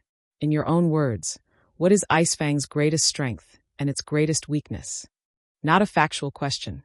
An opinion. A trap, because any answer could offend someone. Maya took a breath, thinking carefully. The crowd held its breath with her. Icefang's greatest strength, she said slowly, is that you demand excellence from everyone. You don't coddle weakness or accept excuses. You've built a pack of survivors who can endure anything because you've taught them they have to. She paused, meeting each council member's eyes. Your greatest weakness is that same strength taken too far. You're so focused on being hard that you sometimes forget to be kind. You test everyone so ruthlessly that you might break someone who just needs time to grow into their strength. Her voice grew firmer. I'm that someone. I'm the wolf you would have discarded as useless. But I'm also the wolf who got back up 17 times in the training yard, who spent 2 days studying until my eyes burned, who will keep fighting for my place here no matter how many times you knock me down. Your weakness is that you almost missed what I could become because you were too focused on what I am. Silence crashed over the hall. Maya had just criticized Icefang, their traditions, their methods, their pride, in front of the entire pack. It was either the bravest or stupidest thing she'd ever done. Victor stared at her for a long moment. Then slowly he began to smile. Well, he said, that's certainly an answer. Is it correct? Maya asked, because she genuinely didn't know. There is no correct answer to an opinion question, Sonia snapped. But it's honest, Victor interrupted. And it shows understanding of who we are, both our light and shadow. He looked at the other council members. I vote to pass her on the second trial. Agreed, said Dmitri. Agreed, said Lena. Agreed, said Boris quietly. All eyes turned to Sonia. She looked like she wanted to refuse, to find some technicality that would fail Maya despite everything. But she was trapped by the council's own rules. Agreed, she finally bit out. She passes. Victor stood. Maya Kensington has passed the second trial through demonstration of knowledge and wisdom. She has earned the right to attempt the third and final trial. The crowd erupted, some cheering, some grumbling, all surprised. Maya swayed on her feet, exhausted beyond measure. 3 hours of mental combat had drained her as thoroughly as Nadia's fists. Kristoff was there suddenly, steadying her with a hand on her elbow. "You did it," he murmured, and she heard genuine pride in his voice. "One more," Maya whispered back. "One more trial." "One more," he agreed. But as he guided her from the hall, past the staring pack members and the frustrated Sonia, Maya couldn't help but wonder. If the combat trial had tested her body and the knowledge trial had tested her mind, what could possibly be left for the third trial? What did endurance mean in a pack like Icefang? She had a feeling she was about to find out, and that terrified her more than either of the previous trials combined. Chapter 7. Maya had 1 day to recover before the third trial. 1 day to prepare for endurance, whatever that meant in Icefang's brutal terms. "It's not physical," Kristoff explained as they walked through the pack lands the morning after her knowledge trial. He'd insisted she needed fresh air, needed to see more of the territory that might become her home. The combat trial tested your body. The knowledge trial tested your mind. This tests something deeper. My spirit, Maya guessed, watching pack members train in the distance. Some nodded to her as they passed, not friendly but acknowledging. A change from the open hostility of days before. Your will. Your ability to endure what breaks most wolves. Kristoff's jaw tightened. "I won't lie to you. It's the worst of the 3 trials. The one that makes wolves who pass the first 2 willingly leave." Fear coiled in Maya's stomach. What happens during it? You'll be isolated. Alone in the wilderness for 3 days and nights with nothing but the clothes on your back. You have to survive and make it back to pack lands by the 3rd dawn. That doesn't sound so terrible. I know basic survival. That's not the hard part. Kristoff stopped walking, turning to face her fully. The hard part is that you'll be given a choice on the 2nd night. The council will send someone with an offer. Come back now, admit you can't handle Icefang and leave with dignity, or stay out there alone and prove you belong. Understanding dawned. It's a test of commitment. They want to see if I'll quit. Most do. When you're cold, hungry, alone in the dark with nothing but your thoughts. He shook his head. Doubt becomes louder than any physical pain. The question becomes, is this pack worth it? Is this life worth suffering for? And if I come back early? The bond dissolves. You leave. We both go on with our lives as if this never happened. The casualness in his voice stung, even though Maya knew he was just being practical. Their bond was one of convenience, not love. Of course he'd move on easily. But if I stay, she asked. If you stay and make it back on the 3rd dawn, you're accepted fully. No more trials, no more questions. You become pack. Everything she'd wanted. Everything she'd fought for. Just 3 days away. 3 days alone in hostile territory, fighting her own doubts and fears. When does it start? Tonight. At sunset, you'll be escorted to the boundary and released. From there, you're on your own. Maya's pulse quickened. Tonight. No more time to prepare. They walked in silence for a while, Maya memorizing the terrain. Where water sources might be, which plants were edible, where shelter could be found. Survival knowledge from her mother's teachings, things she'd never thought she'd need. Maya. Kristoff's voice pulled her from her thoughts. The mate bond will be strained during the trial. You'll feel disconnected, alone in a way that's hard to describe. Will it hurt? Yes. His honesty was both comforting and terrifying. Like part of you is missing. That's intentional. Another layer of the test. Can you endure not just physical isolation, but the emotional pain of separation from your mate? Even though we barely know each other? The bond doesn't care about logic. It just knows you're supposed to be together. He stopped again, this time at a cliff edge overlooking the valley. I need you to understand something. If you choose to quit, I won't think less of you. This pack asks too much sometimes. I know that. But you need a mate before the winter solstice council. I'll find another way. His silver eyes met hers. Don't stay out there just for me. Stay because you want this life. Because Icefang is where you choose to be. The words settled over Maya like a blanket. Heavy, warm, significant. He was giving her permission to quit. To walk away without guilt. Which somehow made her more determined to stay. I'm not quitting, she said firmly. I didn't survive Nadia's fists and Sonia's questions just to give up in the woods. Kristoff's expression softened. That rare, genuine smile she'd only seen a handful of times. I was hoping you'd say that. Sunset came too quickly. The entire pack gathered at the boundary to watch Maya's departure. Tradition, Kristoff explained, so everyone could witness the trial's beginning.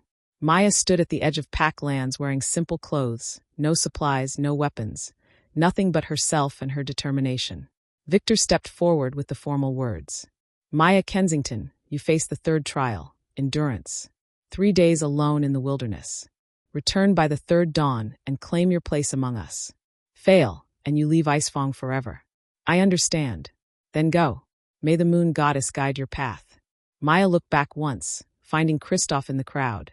Their eyes met, and she felt the mate bond pulse between them one last time before distance began to strain it.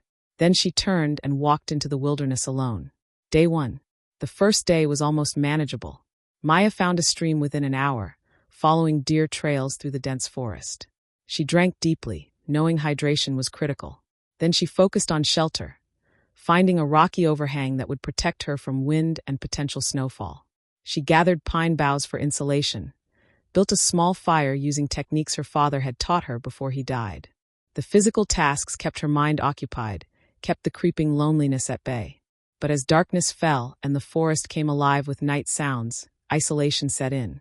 Maya sat by her fire, arms wrapped around her knees, and felt the mate bond aching in her chest. It wasn't painful yet, just a dull throb, like a bruise beginning to form. She could feel Kristoff's presence dimly, miles away, and the distance hurt more than she'd expected. They barely knew each other. This was a practical arrangement, nothing more. So why did separation feel like losing something precious? She tried to sleep but managed only fitful dozing, jerking awake at every crack of branches, every distant howl. Not Icefang wolves, something wilder, more dangerous. The neutral territory held threats pack wolves didn't face. Dawn came as a relief. Day 2.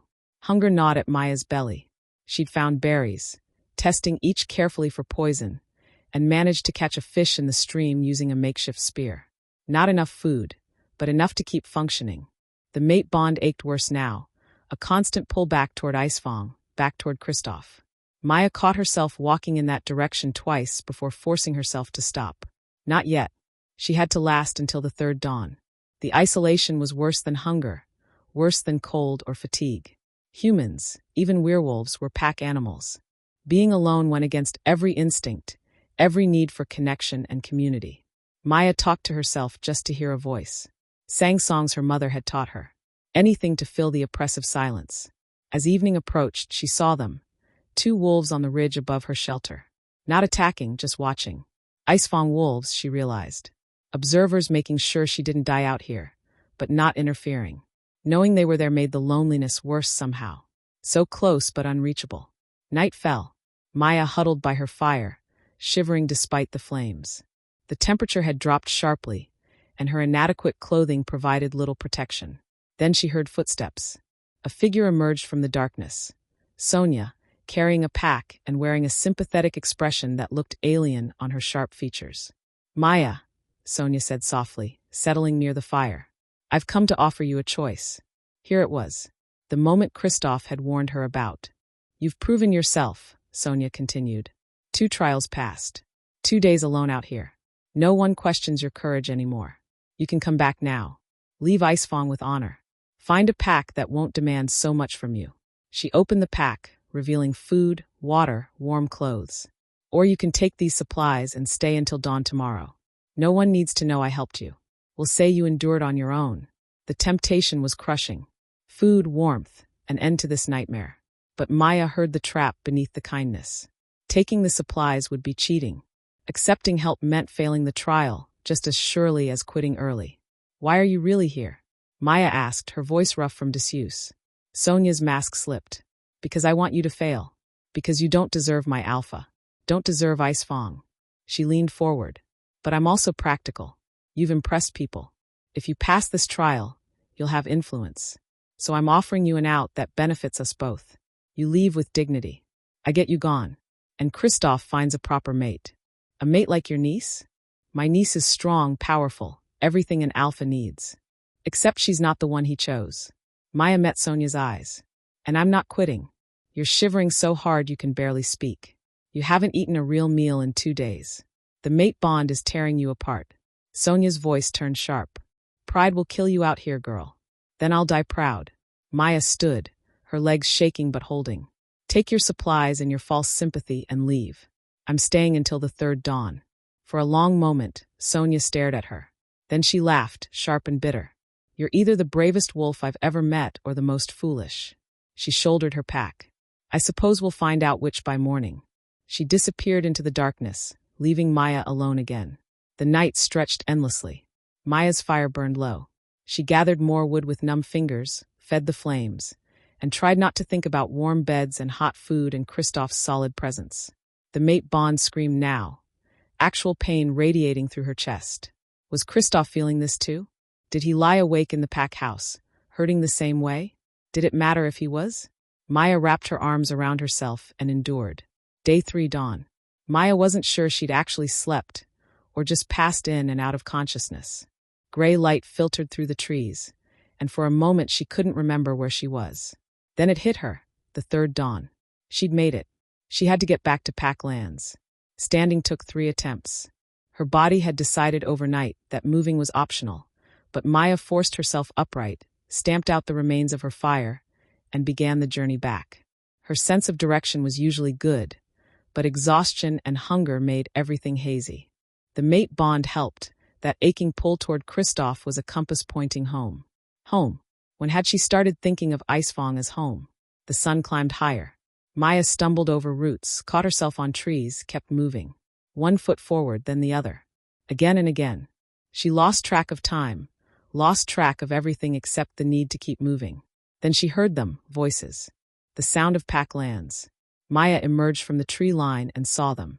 The entire pack gathered at the boundary, waiting. Kristoff stood at the front, his face carved from stone, but his eyes burning as they found her. She'd made it. Maya took 3 more steps onto pack territory, and her legs finally gave out.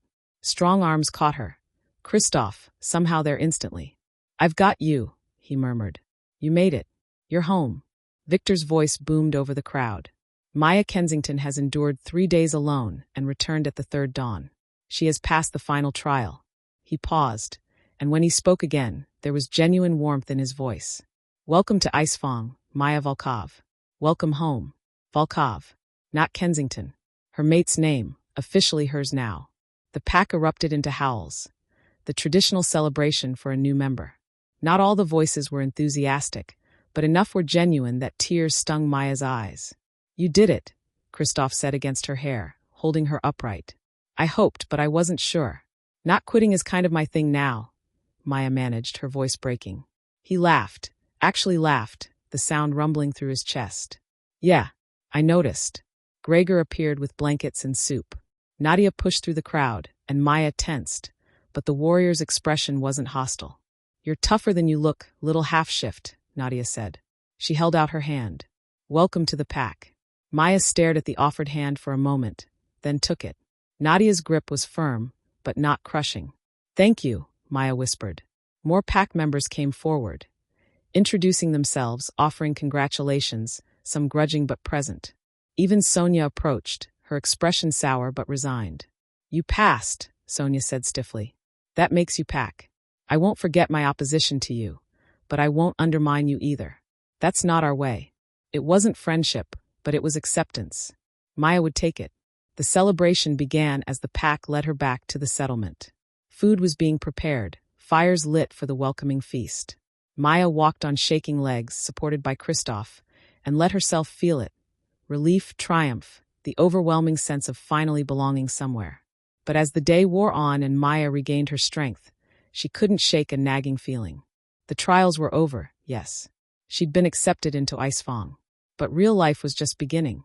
And something in the way some pack members watched her, not hostile, but calculating, told her that passing the trials was only the first test. Living up to being an alpha's mate, that would be the real challenge. Chapter 8. Winter deepened over Icefang territory. 3 weeks had passed since Maya's acceptance into the pack, and she was still adjusting to her new role. Being an alpha's mate came with responsibilities she hadn't anticipated. Mediating disputes, attending council meetings, representing Icefang at interpack gatherings.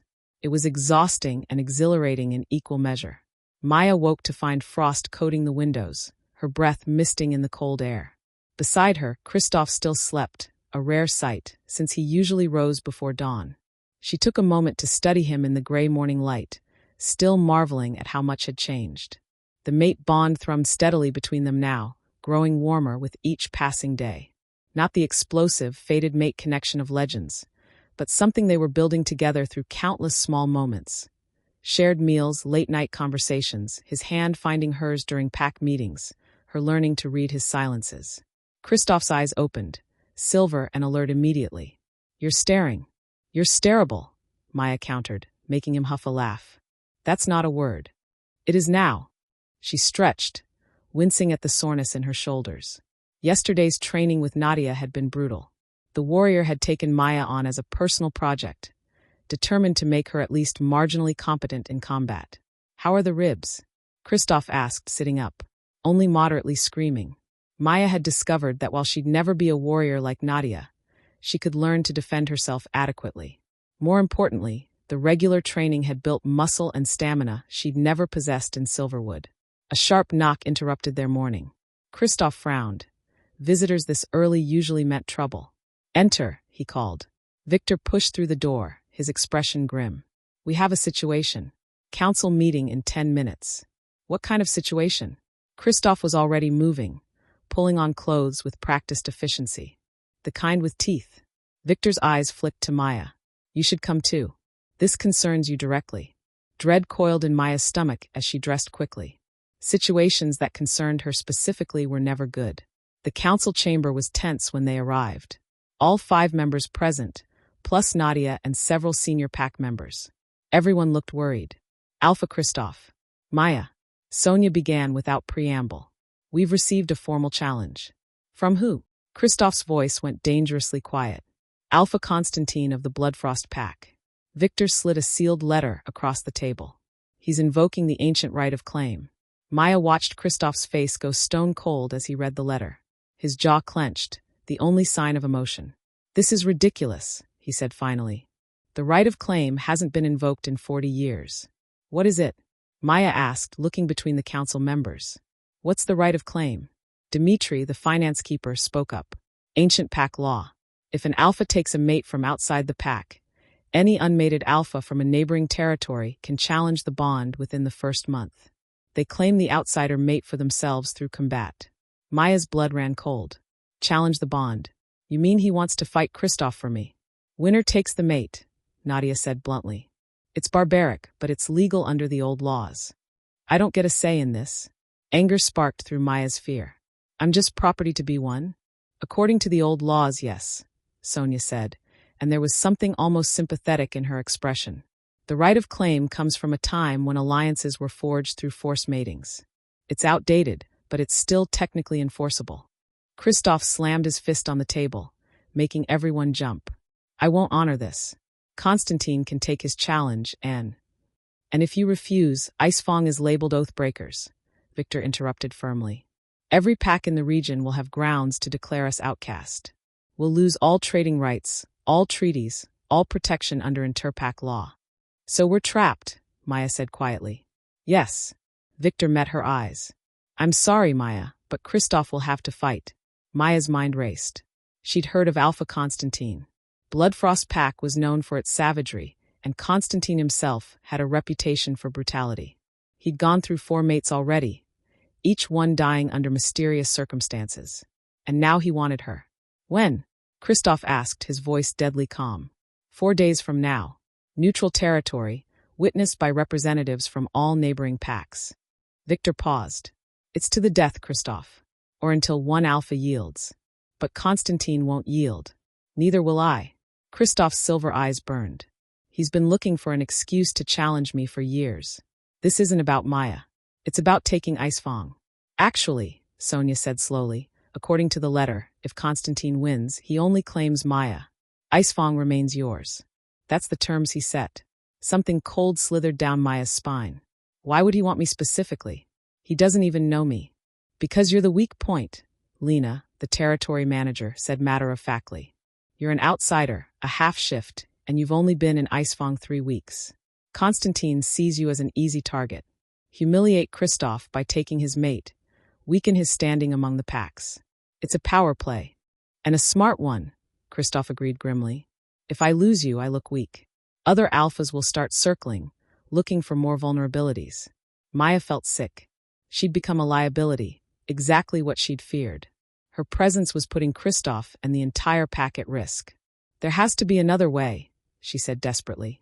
What if I dissolve the bond myself? Voluntarily? No. Kristoff's response was immediate and sharp. Absolutely not. But if it would protect? I said no. He turned to face her fully, his expression fierce. You fought too hard to be here. I'm not letting you sacrifice yourself because some brute thinks he can intimidate us. The right of claim allows for a champion. Boris, the weapons master, spoke up for the first time. Kristoff doesn't have to fight personally. He can name someone to fight in his place.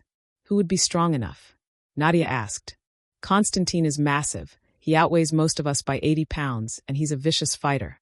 I'll fight him myself, Kristoff said flatly. No one else risks their life for my mate.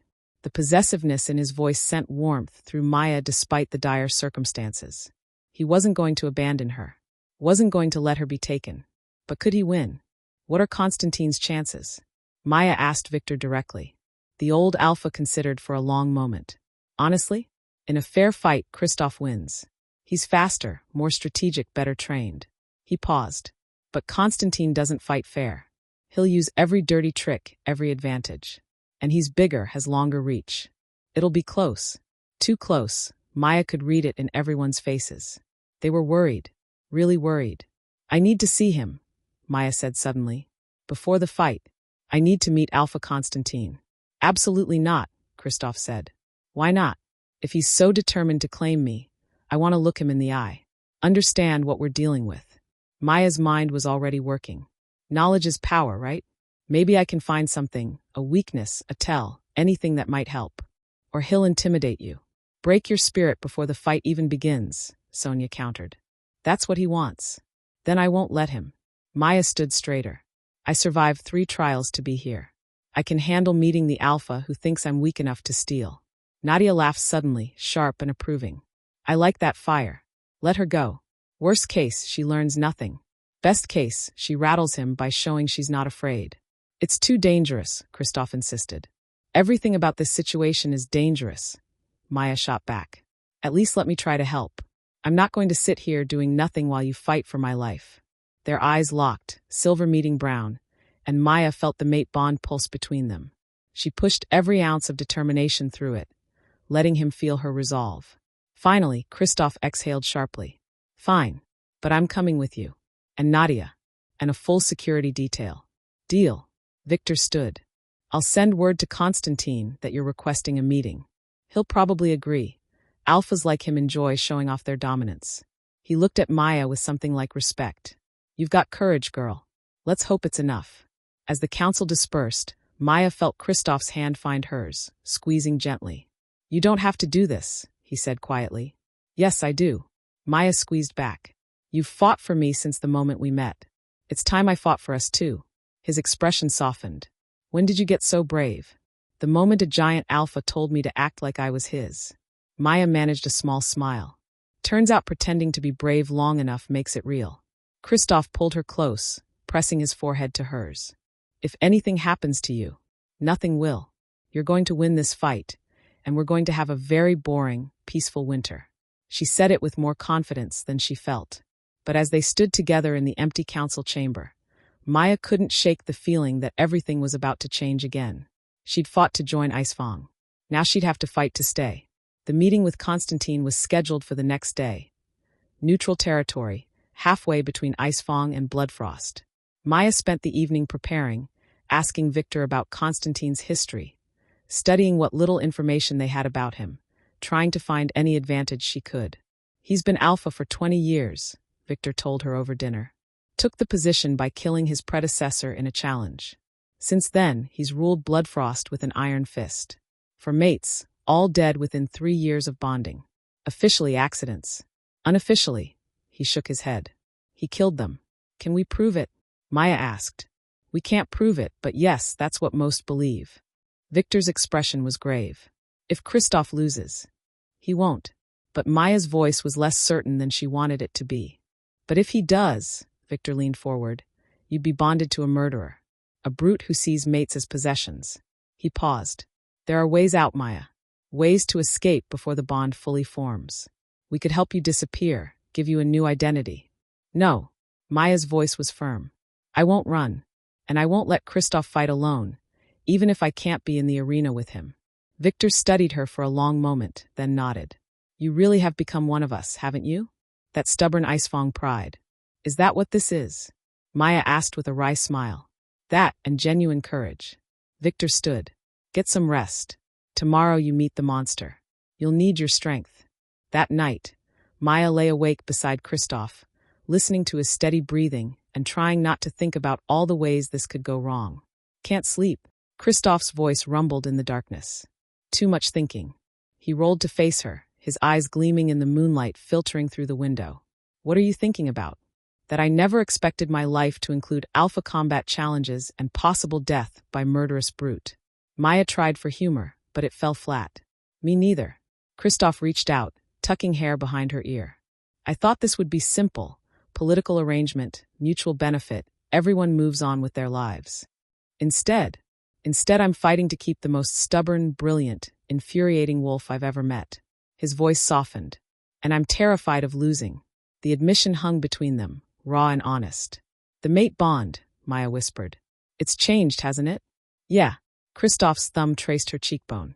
Somewhere between you bleeding in the training yard and refusing to quit in the wilderness, it stopped being convenient and started being real. Real enough to die for? Real enough to kill for. His eyes hardened. Constantine won't take you. I won't let him. Maya believed him. But she also knew that confidence didn't guarantee victory. Promise me something, she said. Anything. If something goes wrong, if somehow Constantine wins, promise me you'll let me go. Don't do anything stupid trying to get me back. Protect Icefang first. No. Kristoff. No, he repeated firmly. I'm not promising that. If he takes you, I'll burn Bloodfrost to the ground and salt the earth. That's my promise. It should have scared her. The violence in his voice, the absolute certainty. Instead, it made her feel safer than she'd ever felt in her life. Okay, she whispered. Then I promise you something. I won't go easily. If Constantine wins, he'll have to drag me away kicking and screaming. And I'll make his life hell every single day until you come for me. Kristoff's laugh was rough. That's my girl. Your girl, Maya repeated, testing the words. Yeah, I think you are. He kissed her then, deep and desperate and full of everything they hadn't said yet. Maya kissed him back, pouring her fear and hope and determination into it. Tomorrow she'd face the monster who wanted to steal her life. But tonight, she was exactly where she belonged. Chapter 9. The neutral ground was a clearing in the forest, marked by ancient standing stones that predated any pack's memory. Maya arrived with Kristoff, Nadia, and 6 of Icefang's most trusted warriors. The air was crisp with winter cold, and her breath misted as she stepped from the vehicle. Alpha Constantine was already there. He stood in the center of the clearing, massive and imposing. Maya had thought Kristoff was large, but Constantine dwarfed him. 7.5 feet of pure muscle, with a scarred face that spoke of countless battles. His eyes were pale green, cold and calculating as they fixed on her. So this is the prize, Constantine said, his voice a rumble like distant thunder. The little half-shift that's caused so much fuss. Maya felt Kristoff tense beside her, but she stepped forward before he could respond. I'm Maya Volkov, and I'm nobody's prize. Constantine laughed, a sound that made her skin crawl. Volkov? You've taken his name already. How sweet. He moved closer, circling her like a predator. Tell me, little half-shift, does he keep you warm at night? Does he make you feel protected? He makes me feel valued, Maya said, keeping her voice steady. Something I doubt you understand. The smile dropped from Constantine's face. Careful, girl. You're not Pack yet. Not truly. And disrespect to an alpha has consequences. I'm here because you challenge my mate bond. Because you think you can take what's not yours through violence. Maya held his gaze, refusing to look away despite every instinct screaming at her to submit. That sounds like disrespect to me. Constantine's eyes flashed gold, his wolf rising to the surface. Bold words from such a weak creature. I could snap you in half. Then why haven't you? Maya took a step closer, her heart hammering but her feet steady. Why challenge Kristoff at all? If you're so confident in your strength, why not just take what you want? Because that's not how this works, Nadia said from behind Maya, her voice hard. Even brutes like you have to follow pack law sometimes. Constantine's attention shifted to Nadia, and something ugly crossed his face. Nadia Frostbane, still playing warrior in Icefang? I remember when you begged to join Bloodfrost. What was it I said? Oh yes, you weren't strong enough. And yet here I am, head warrior of a pack that doesn't need to brutalize its members into submission. Nadia's smile was all teeth. Funny how that works. The tension ratcheted higher. Constantine's warriors, 6 of them, all massive and scarred, moved closer. Icefang's warriors responded in kind. The clearing felt like a powder keg waiting for a spark. Enough! Kristoff's voice cut through the hostility. Constantine, you wanted to meet my mate. You've met her. Now let's discuss terms. Terms? Constantine turned his attention back to Kristoff. The terms are simple. We fight in 3 days. I win, she comes with me. You win, I leave Icefang alone. Standard right of claim. And if you lose, you forfeit any future claims on Maya or Icefang territory, Kristoff added. Complete and permanent. Agreed. Constantine's smile was predatory. Though I won't lose. I haven't lost a challenge in 20 years. There's a first time for everything, Maya said quietly. Constantine looked at her again. Really looked at her this time. Maya felt his gaze like ice water, searching for weakness, for fear. She forced herself to stand tall, to meet his eyes without flinching. You've got spirit, Constantine said finally. I'll enjoy breaking it.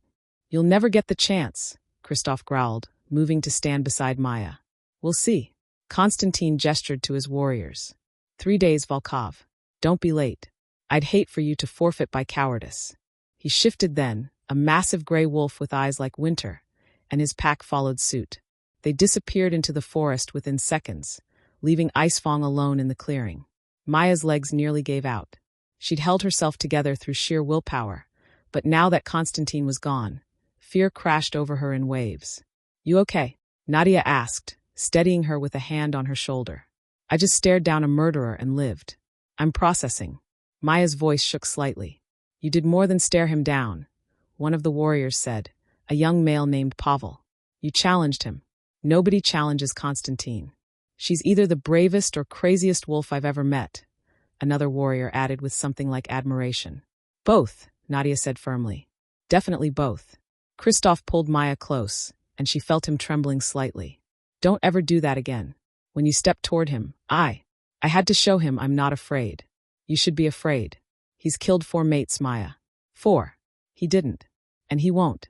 Maya pulled back enough to look up at him. But I learned something. What? He's arrogant. Overconfident. He thinks winning is inevitable. Maya's mind raced, replaying every moment of the encounter. He barely looked at you, Kristoff. All his attention was on me, on proving how dominant he is, how inevitable his victory is. That's just posturing, Nadia said, but she looked thoughtful. Maybe. Or maybe it's a genuine blind spot. Maya looked at Kristoff. He's so confident in his physical superiority that he doesn't consider strategy. He fights like a battering ram, overwhelming force, no finesse. You got all that from 10 minutes? Pavel asked, impressed. I got it from the way he moved, the way he talked, the way he dismissed everything that wasn't direct confrontation. Maya's mother had taught her to observe people, to read the truth beneath their words. He's strong, yes, but he's also predictable. Kristoff's expression shifted from worry to calculation. If he fights the way you think he does, you can use it against him, Maya finished. You're faster, smarter.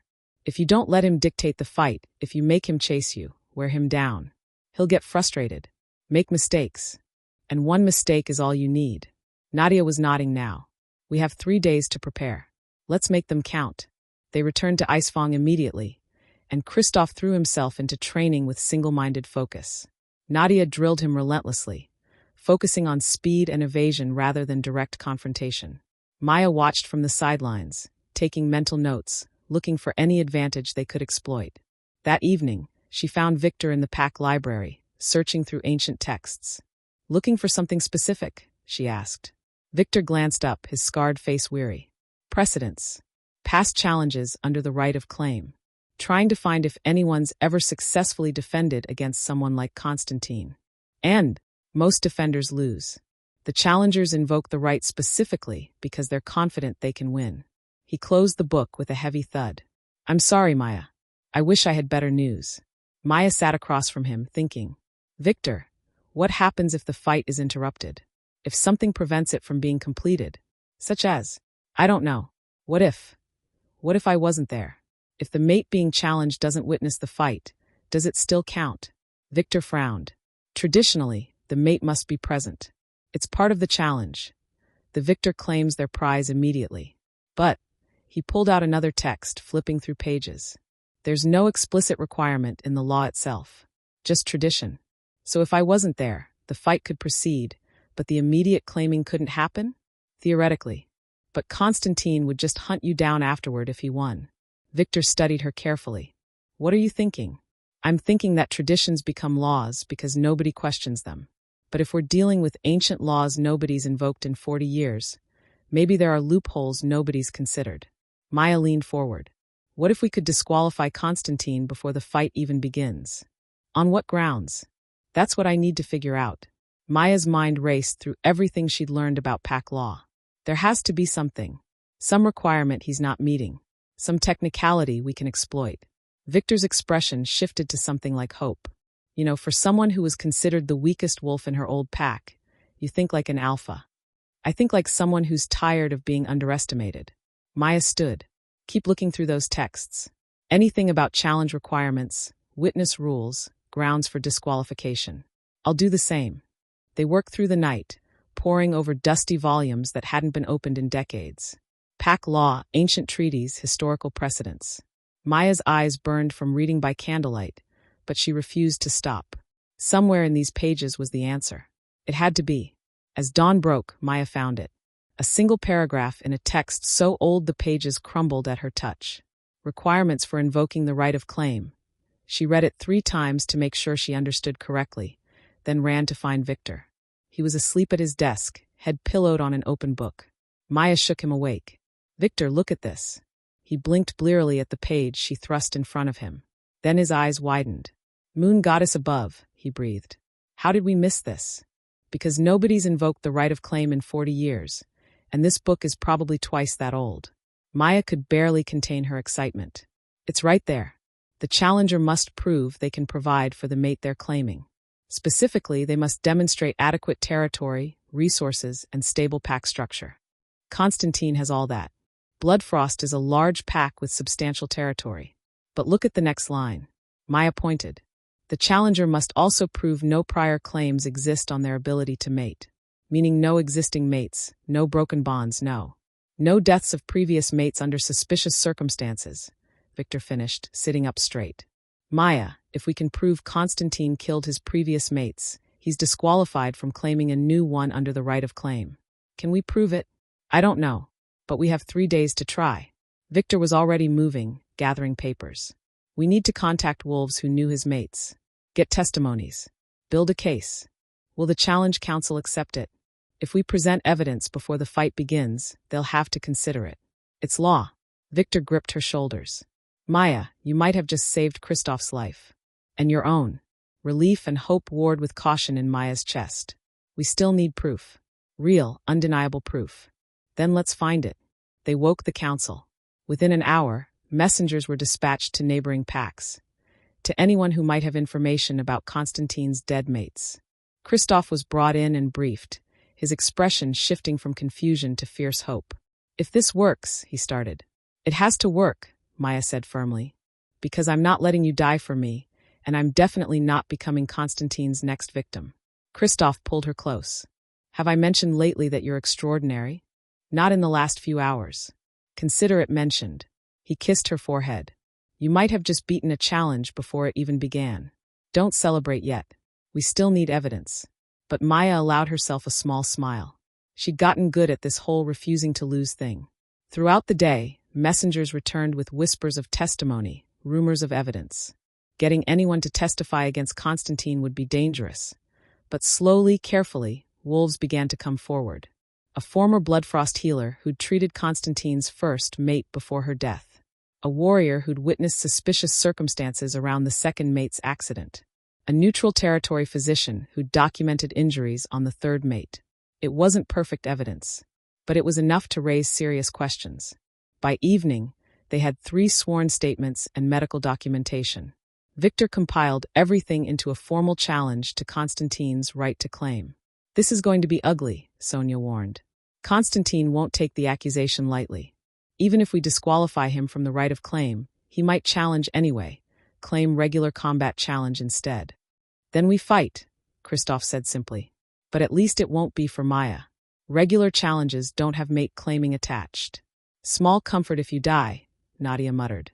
But there was hope in the room now. Real hope. Maya sat with the compiled evidence, reading through each testimony, each piece of documentation. They had a chance. A real chance. Now they just had to survive long enough to use it. Chapter 10. The day of the challenge dawned pale and cold. Maya woke with Kristoff's arms wrapped around her, both of them having barely slept. Today would decide everything.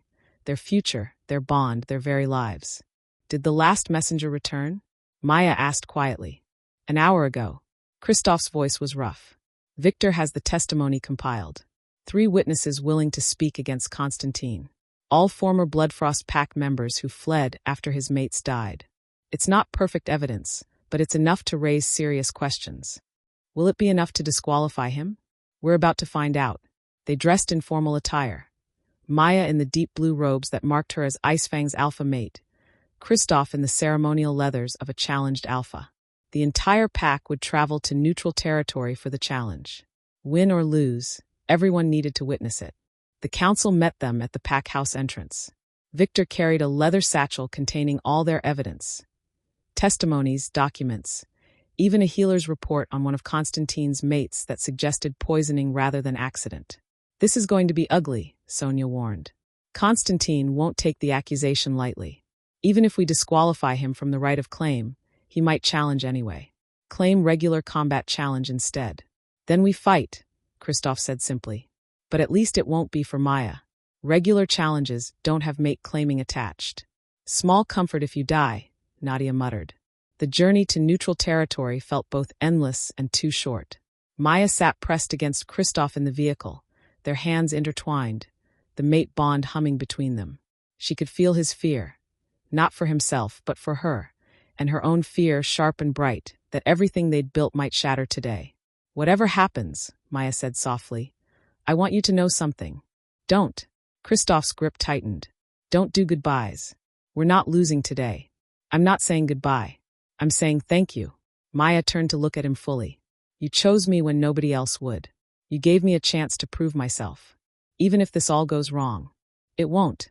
Even if it does, I've had more real life in these few weeks than in 24 years in Silverwood.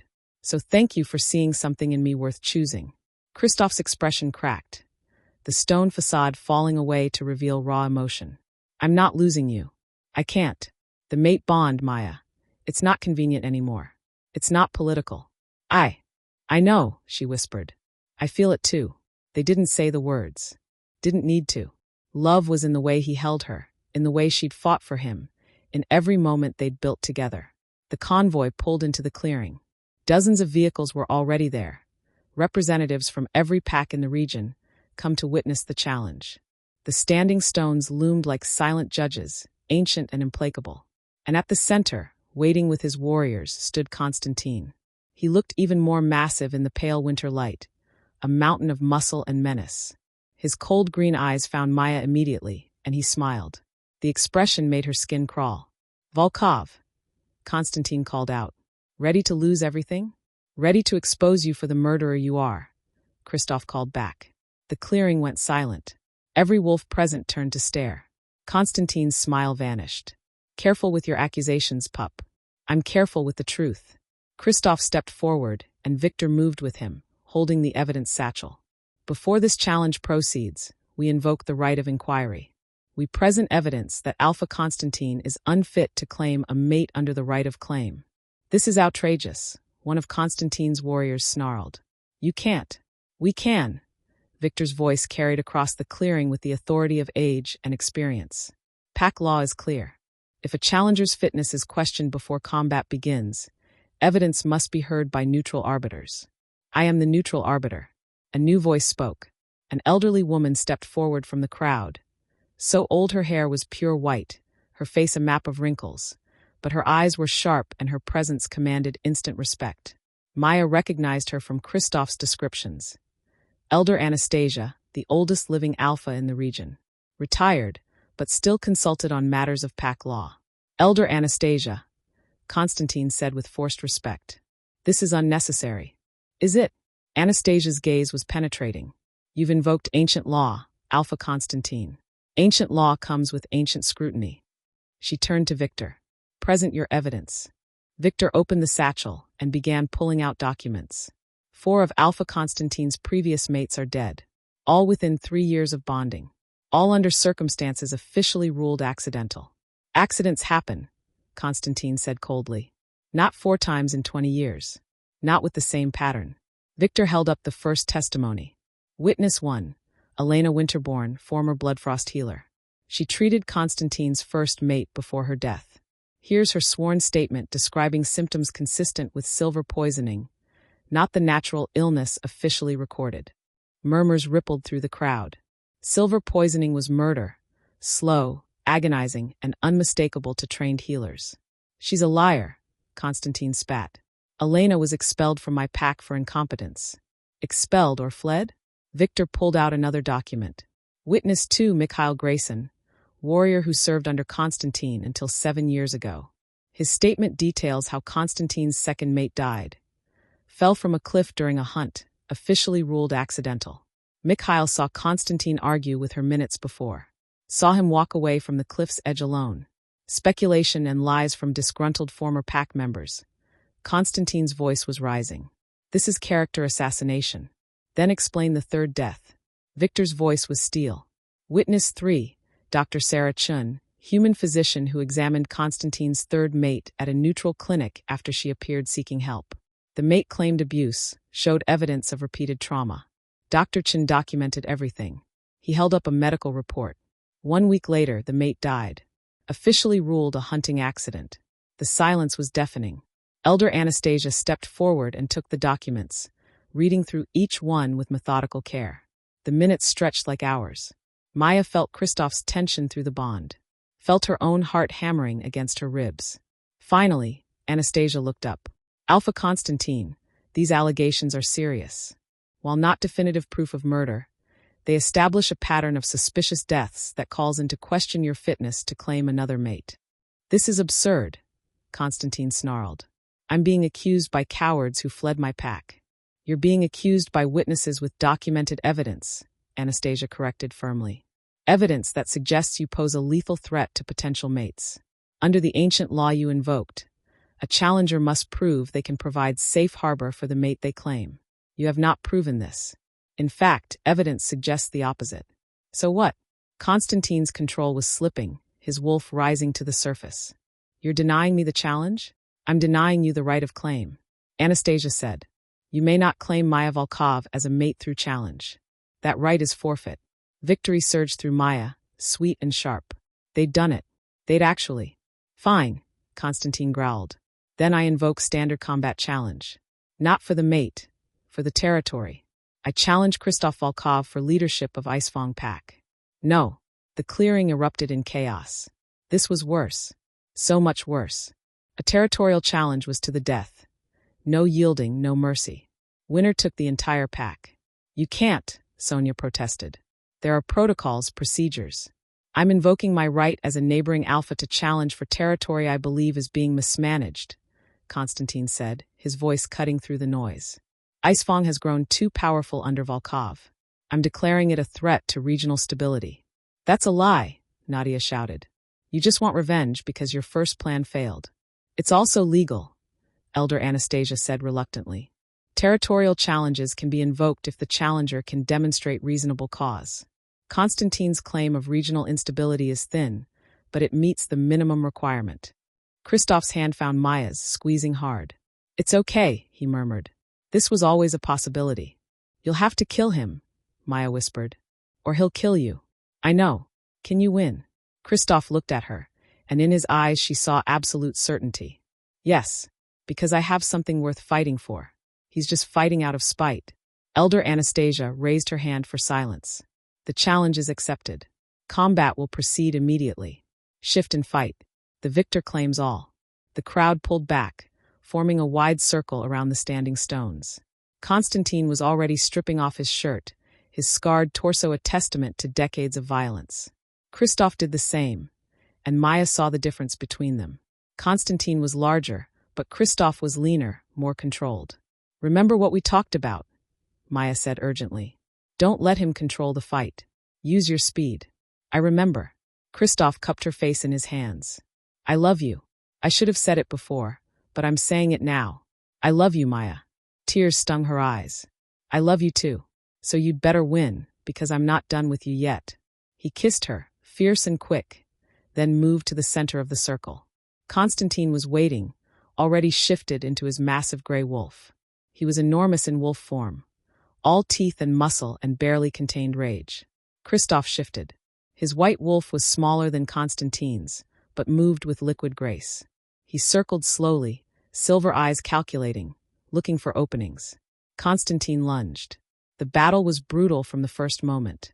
Constantine fought like Maya had predicted. Overwhelming force, trying to use size and strength to crush his opponent. Kristoff danced away, teeth finding flesh, but never staying still long enough for Constantine to pin him. Blood stained the snow within minutes. Maya watched with her heart in her throat, nails digging into her palms. Every time Constantine's jaws snapped close to Kristoff's throat, she felt the mate bond scream in terror. Every time Kristoff's teeth found purchase, tearing flesh, she felt grim satisfaction. The fight raged on. 5 minutes became 10, then 15. Constantine was tiring, his attacks growing sloppier, his breathing labored. He'd expected a quick victory, overwhelming force crushing opposition. But Kristoff refused to be crushed.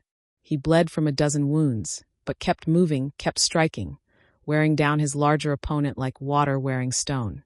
"Come on," Nadia muttered beside Maya. "Finish it, Kristoff. Finish it." As if hearing her, Kristoff changed tactics. Instead of circling away from Constantine's next charge, he dove forward, under the larger wolf's guard. His teeth found the vulnerable underside of Constantine's throat and clamped down. Constantine howled, a sound of rage and terror combined. He thrashed wildly, trying to shake Kristoff off, but Kristoff's jaws were locked tight. They rolled across the ground, a tangle of fur and blood and desperation. Then Constantine went still. Not dead. Maya could see his side still heaving, but defeated. Unable to continue. Kristoff released his throat and stepped back, still in wolf form, watching to see if Constantine would rise for another attack. Constantine shifted back to human, one hand pressed to his bleeding throat. His face was a mask of rage and humiliation. "Yield," Elder Anastasia commanded. "Yield or die, Alpha Constantine." For a long moment, Maya thought Constantine would choose death over humiliation. His eyes burned with hatred as they fixed on Kristoff. Then, finally, he spat out the word, "Yield." The clearing erupted in howls. Icefang wolves celebrating, others simply acknowledging the victory. Kristoff shifted back to human, swaying slightly from blood loss and exhaustion. Maya ran to him, supporting his weight. "You did it," she gasped. "You won." "We won," he corrected, leaning on her. "Your plan saved us before the fight even started. Everything after was just cleanup." Gregor was already there with medical supplies, checking Kristoff's wounds. "Nothing critical, but you need stitches. Several of them." "Later," Kristoff said, his eyes on Constantine. "We settle this first." Elder Anastasia approached Constantine, who was being tended by his own pack members. "Alpha Constantine, you challenged and lost. Under pack law, you forfeit your right to make any future claims against Icefang or its alpha mate. Do you acknowledge this?" "I acknowledge it," Constantine ground out. He looked at Maya, and the hatred in his eyes made her step closer to Kristoff. "Enjoy your victory, half-shift. It won't last forever." "That sounds like a threat," Kristoff said quietly. "It's a promise." Constantine stood despite his wounds. "Icefang may have won today, but there are always more challenges. More threats. Your little mate might have been clever once, but cleverness runs out eventually." "So does luck," Nadia said, moving to stand beside Kristoff and Maya. "And you've just run out of yours. Leave our territory." Now, Constantine's warriors helped him to his vehicle. The The Bloodfrost contingent departed in tense silence, leaving the gathered packs to witness the aftermath. Elder Anastasia approached Kristoff with something like approval. "You fought well, Alpha Volkov. And your mate," she turned to Maya. "Your mate fought even better, using law and evidence instead of claws and teeth. That's wisdom." "Thank you, Elder," Maya said, her voice shaking slightly with relief and delayed fear. "Treasure her," Anastasia told Kristoff. "Mates who can think and fight are rare. Don't waste this gift." "I won't," Kristoff promised. As the packs began to disperse, Icefang's wolves surrounded their alpha and his mate. Victor clasped Kristoff's shoulder. Sonia offered a rare smile to Maya. Even wolves who'd been skeptical of her now looked at her with respect. "You saved us," one of them said. "Your research, your plan, it saved all of us." "We saved ourselves," Maya corrected. "Together. That's what packs do." The celebration at Icefang that night was legendary. Fire pits blazed against the winter darkness. Food and drink flowed freely. Stories of the challenge were already being embellished into pack mythology. Maya sat with Kristoff away from the main celebration, in a quiet corner where they could finally breathe. His wounds had been stitched and bandaged, and he'd heal completely within days thanks to wolf metabolism. But for now, he looked exhausted and content. "I meant what I said," Kristoff murmured, pulling her close. "I love you, not because of convenience or politics, because you're brilliant and stubborn and you've changed everything." "I love you too," Maya whispered. "Though I have to say, your courting techniques are unconventional. Most alphas don't include death threats and combat challenges in the romance." He laughed, the sound warm against her hair. "Most alphas don't get mates who can outthink territorial challengers. Guess we're both special." "Special," Maya agreed. Then she sobered. "Constantine's threat, though. Do you think he'll come back?" "Maybe. Probably." Kristoff's arms tightened around her. "But we'll be ready. You taught me that today. That strength isn't just about fighting. It's about thinking, planning, using every advantage we have. We make a good team. The best." He tilted her face up to his. "Marry me." Maya blinked. "What?"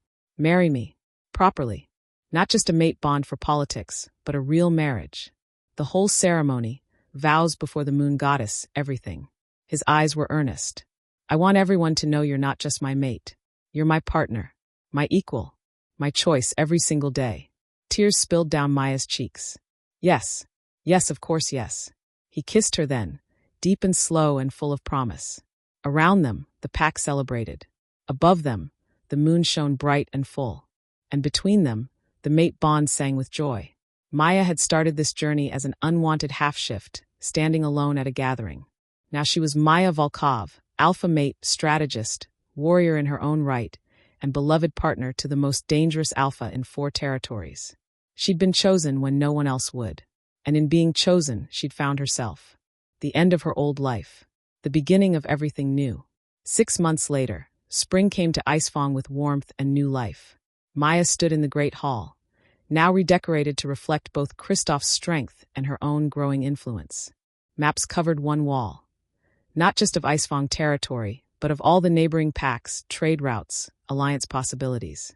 She'd become Icefang's unofficial diplomat, her ability to think strategically proving invaluable in negotiations. "The Silverwood delegation will be here tomorrow," Kristoff said, entering with papers in hand. "Alpha Thornwood is bringing a proposal for expanded trade agreements. And an apology, I hope," Maya said wryly, "considering how they treated their half-shift before I left." "You're not bitter at all," Kristoff teased. "Just realistic." But Maya smiled. She'd written to Elder Iris, her old friend from Silverwood, and maintained that connection. The rest of that pack could think what they wanted. She'd found her real home. A knock at the door interrupted them. Nadia entered, followed by a young female Maya had never seen before, small, nervous, with healing bruises on her face. "Alpha. Maya," Nadia said formally. "This is Katerina. She's seeking sanctuary." "From where?" Kristoff asked, already alert. "Bloodfrost." "I was." Katerina's voice was barely a whisper. "Alpha Constantine wanted to make me his mate. After you defeated him, he's been worse. More violent. I couldn't stay." Maya's heart clenched. She crossed to Katerina immediately, taking her hands gently. "You're safe now. Icefang grants you sanctuary. No one will force you into anything here. Constantine has no power here. Kristoff said firmly. You're under our protection now. Katerina's eyes filled with tears. Thank you. Thank you so much. As Nadia led Katerina away to get settled, Maya turned to Kristoff. We need to do something about Bloodfrost. About wolves like Constantine who abuse their power. I know, but changing pack law across territories. Kristoff shook his head. That's a generational fight. Then let's start it. Maya moved to the maps, her mind already working. We can't save everyone, but we can offer sanctuary to those who escape. Build a reputation as a pack that protects the vulnerable. Slowly, other packs will have to follow our example or lose wolves to us. Kristoff came to stand beside her, looking at the maps with new perspective. You want to change the entire pack system? I want to make sure no one else has to stand alone at a gathering, feeling worthless and unwanted. Maya looked up at him. I want to make sure there are options for wolves who don't fit the traditional mold. Is that crazy? Probably. Kristoff wrapped his arms around her from behind. But it's the kind of crazy that changes the world. Let's do it together. They stood before the maps, planning their future. A future where strength came in many forms. Where half-shifts could become alphas in their own right. Where being chosen wasn't about physical power, but about character, courage, and the refusal to give up. Maya had been chosen by a giant alpha who'd needed a political mate. But in the choosing, they'd both found something neither expected. Real love, real partnership, and the power to change not just their own lives, but the lives of every wolf who came after. She'd started alone. She'd found everything. And she was just getting started. The end.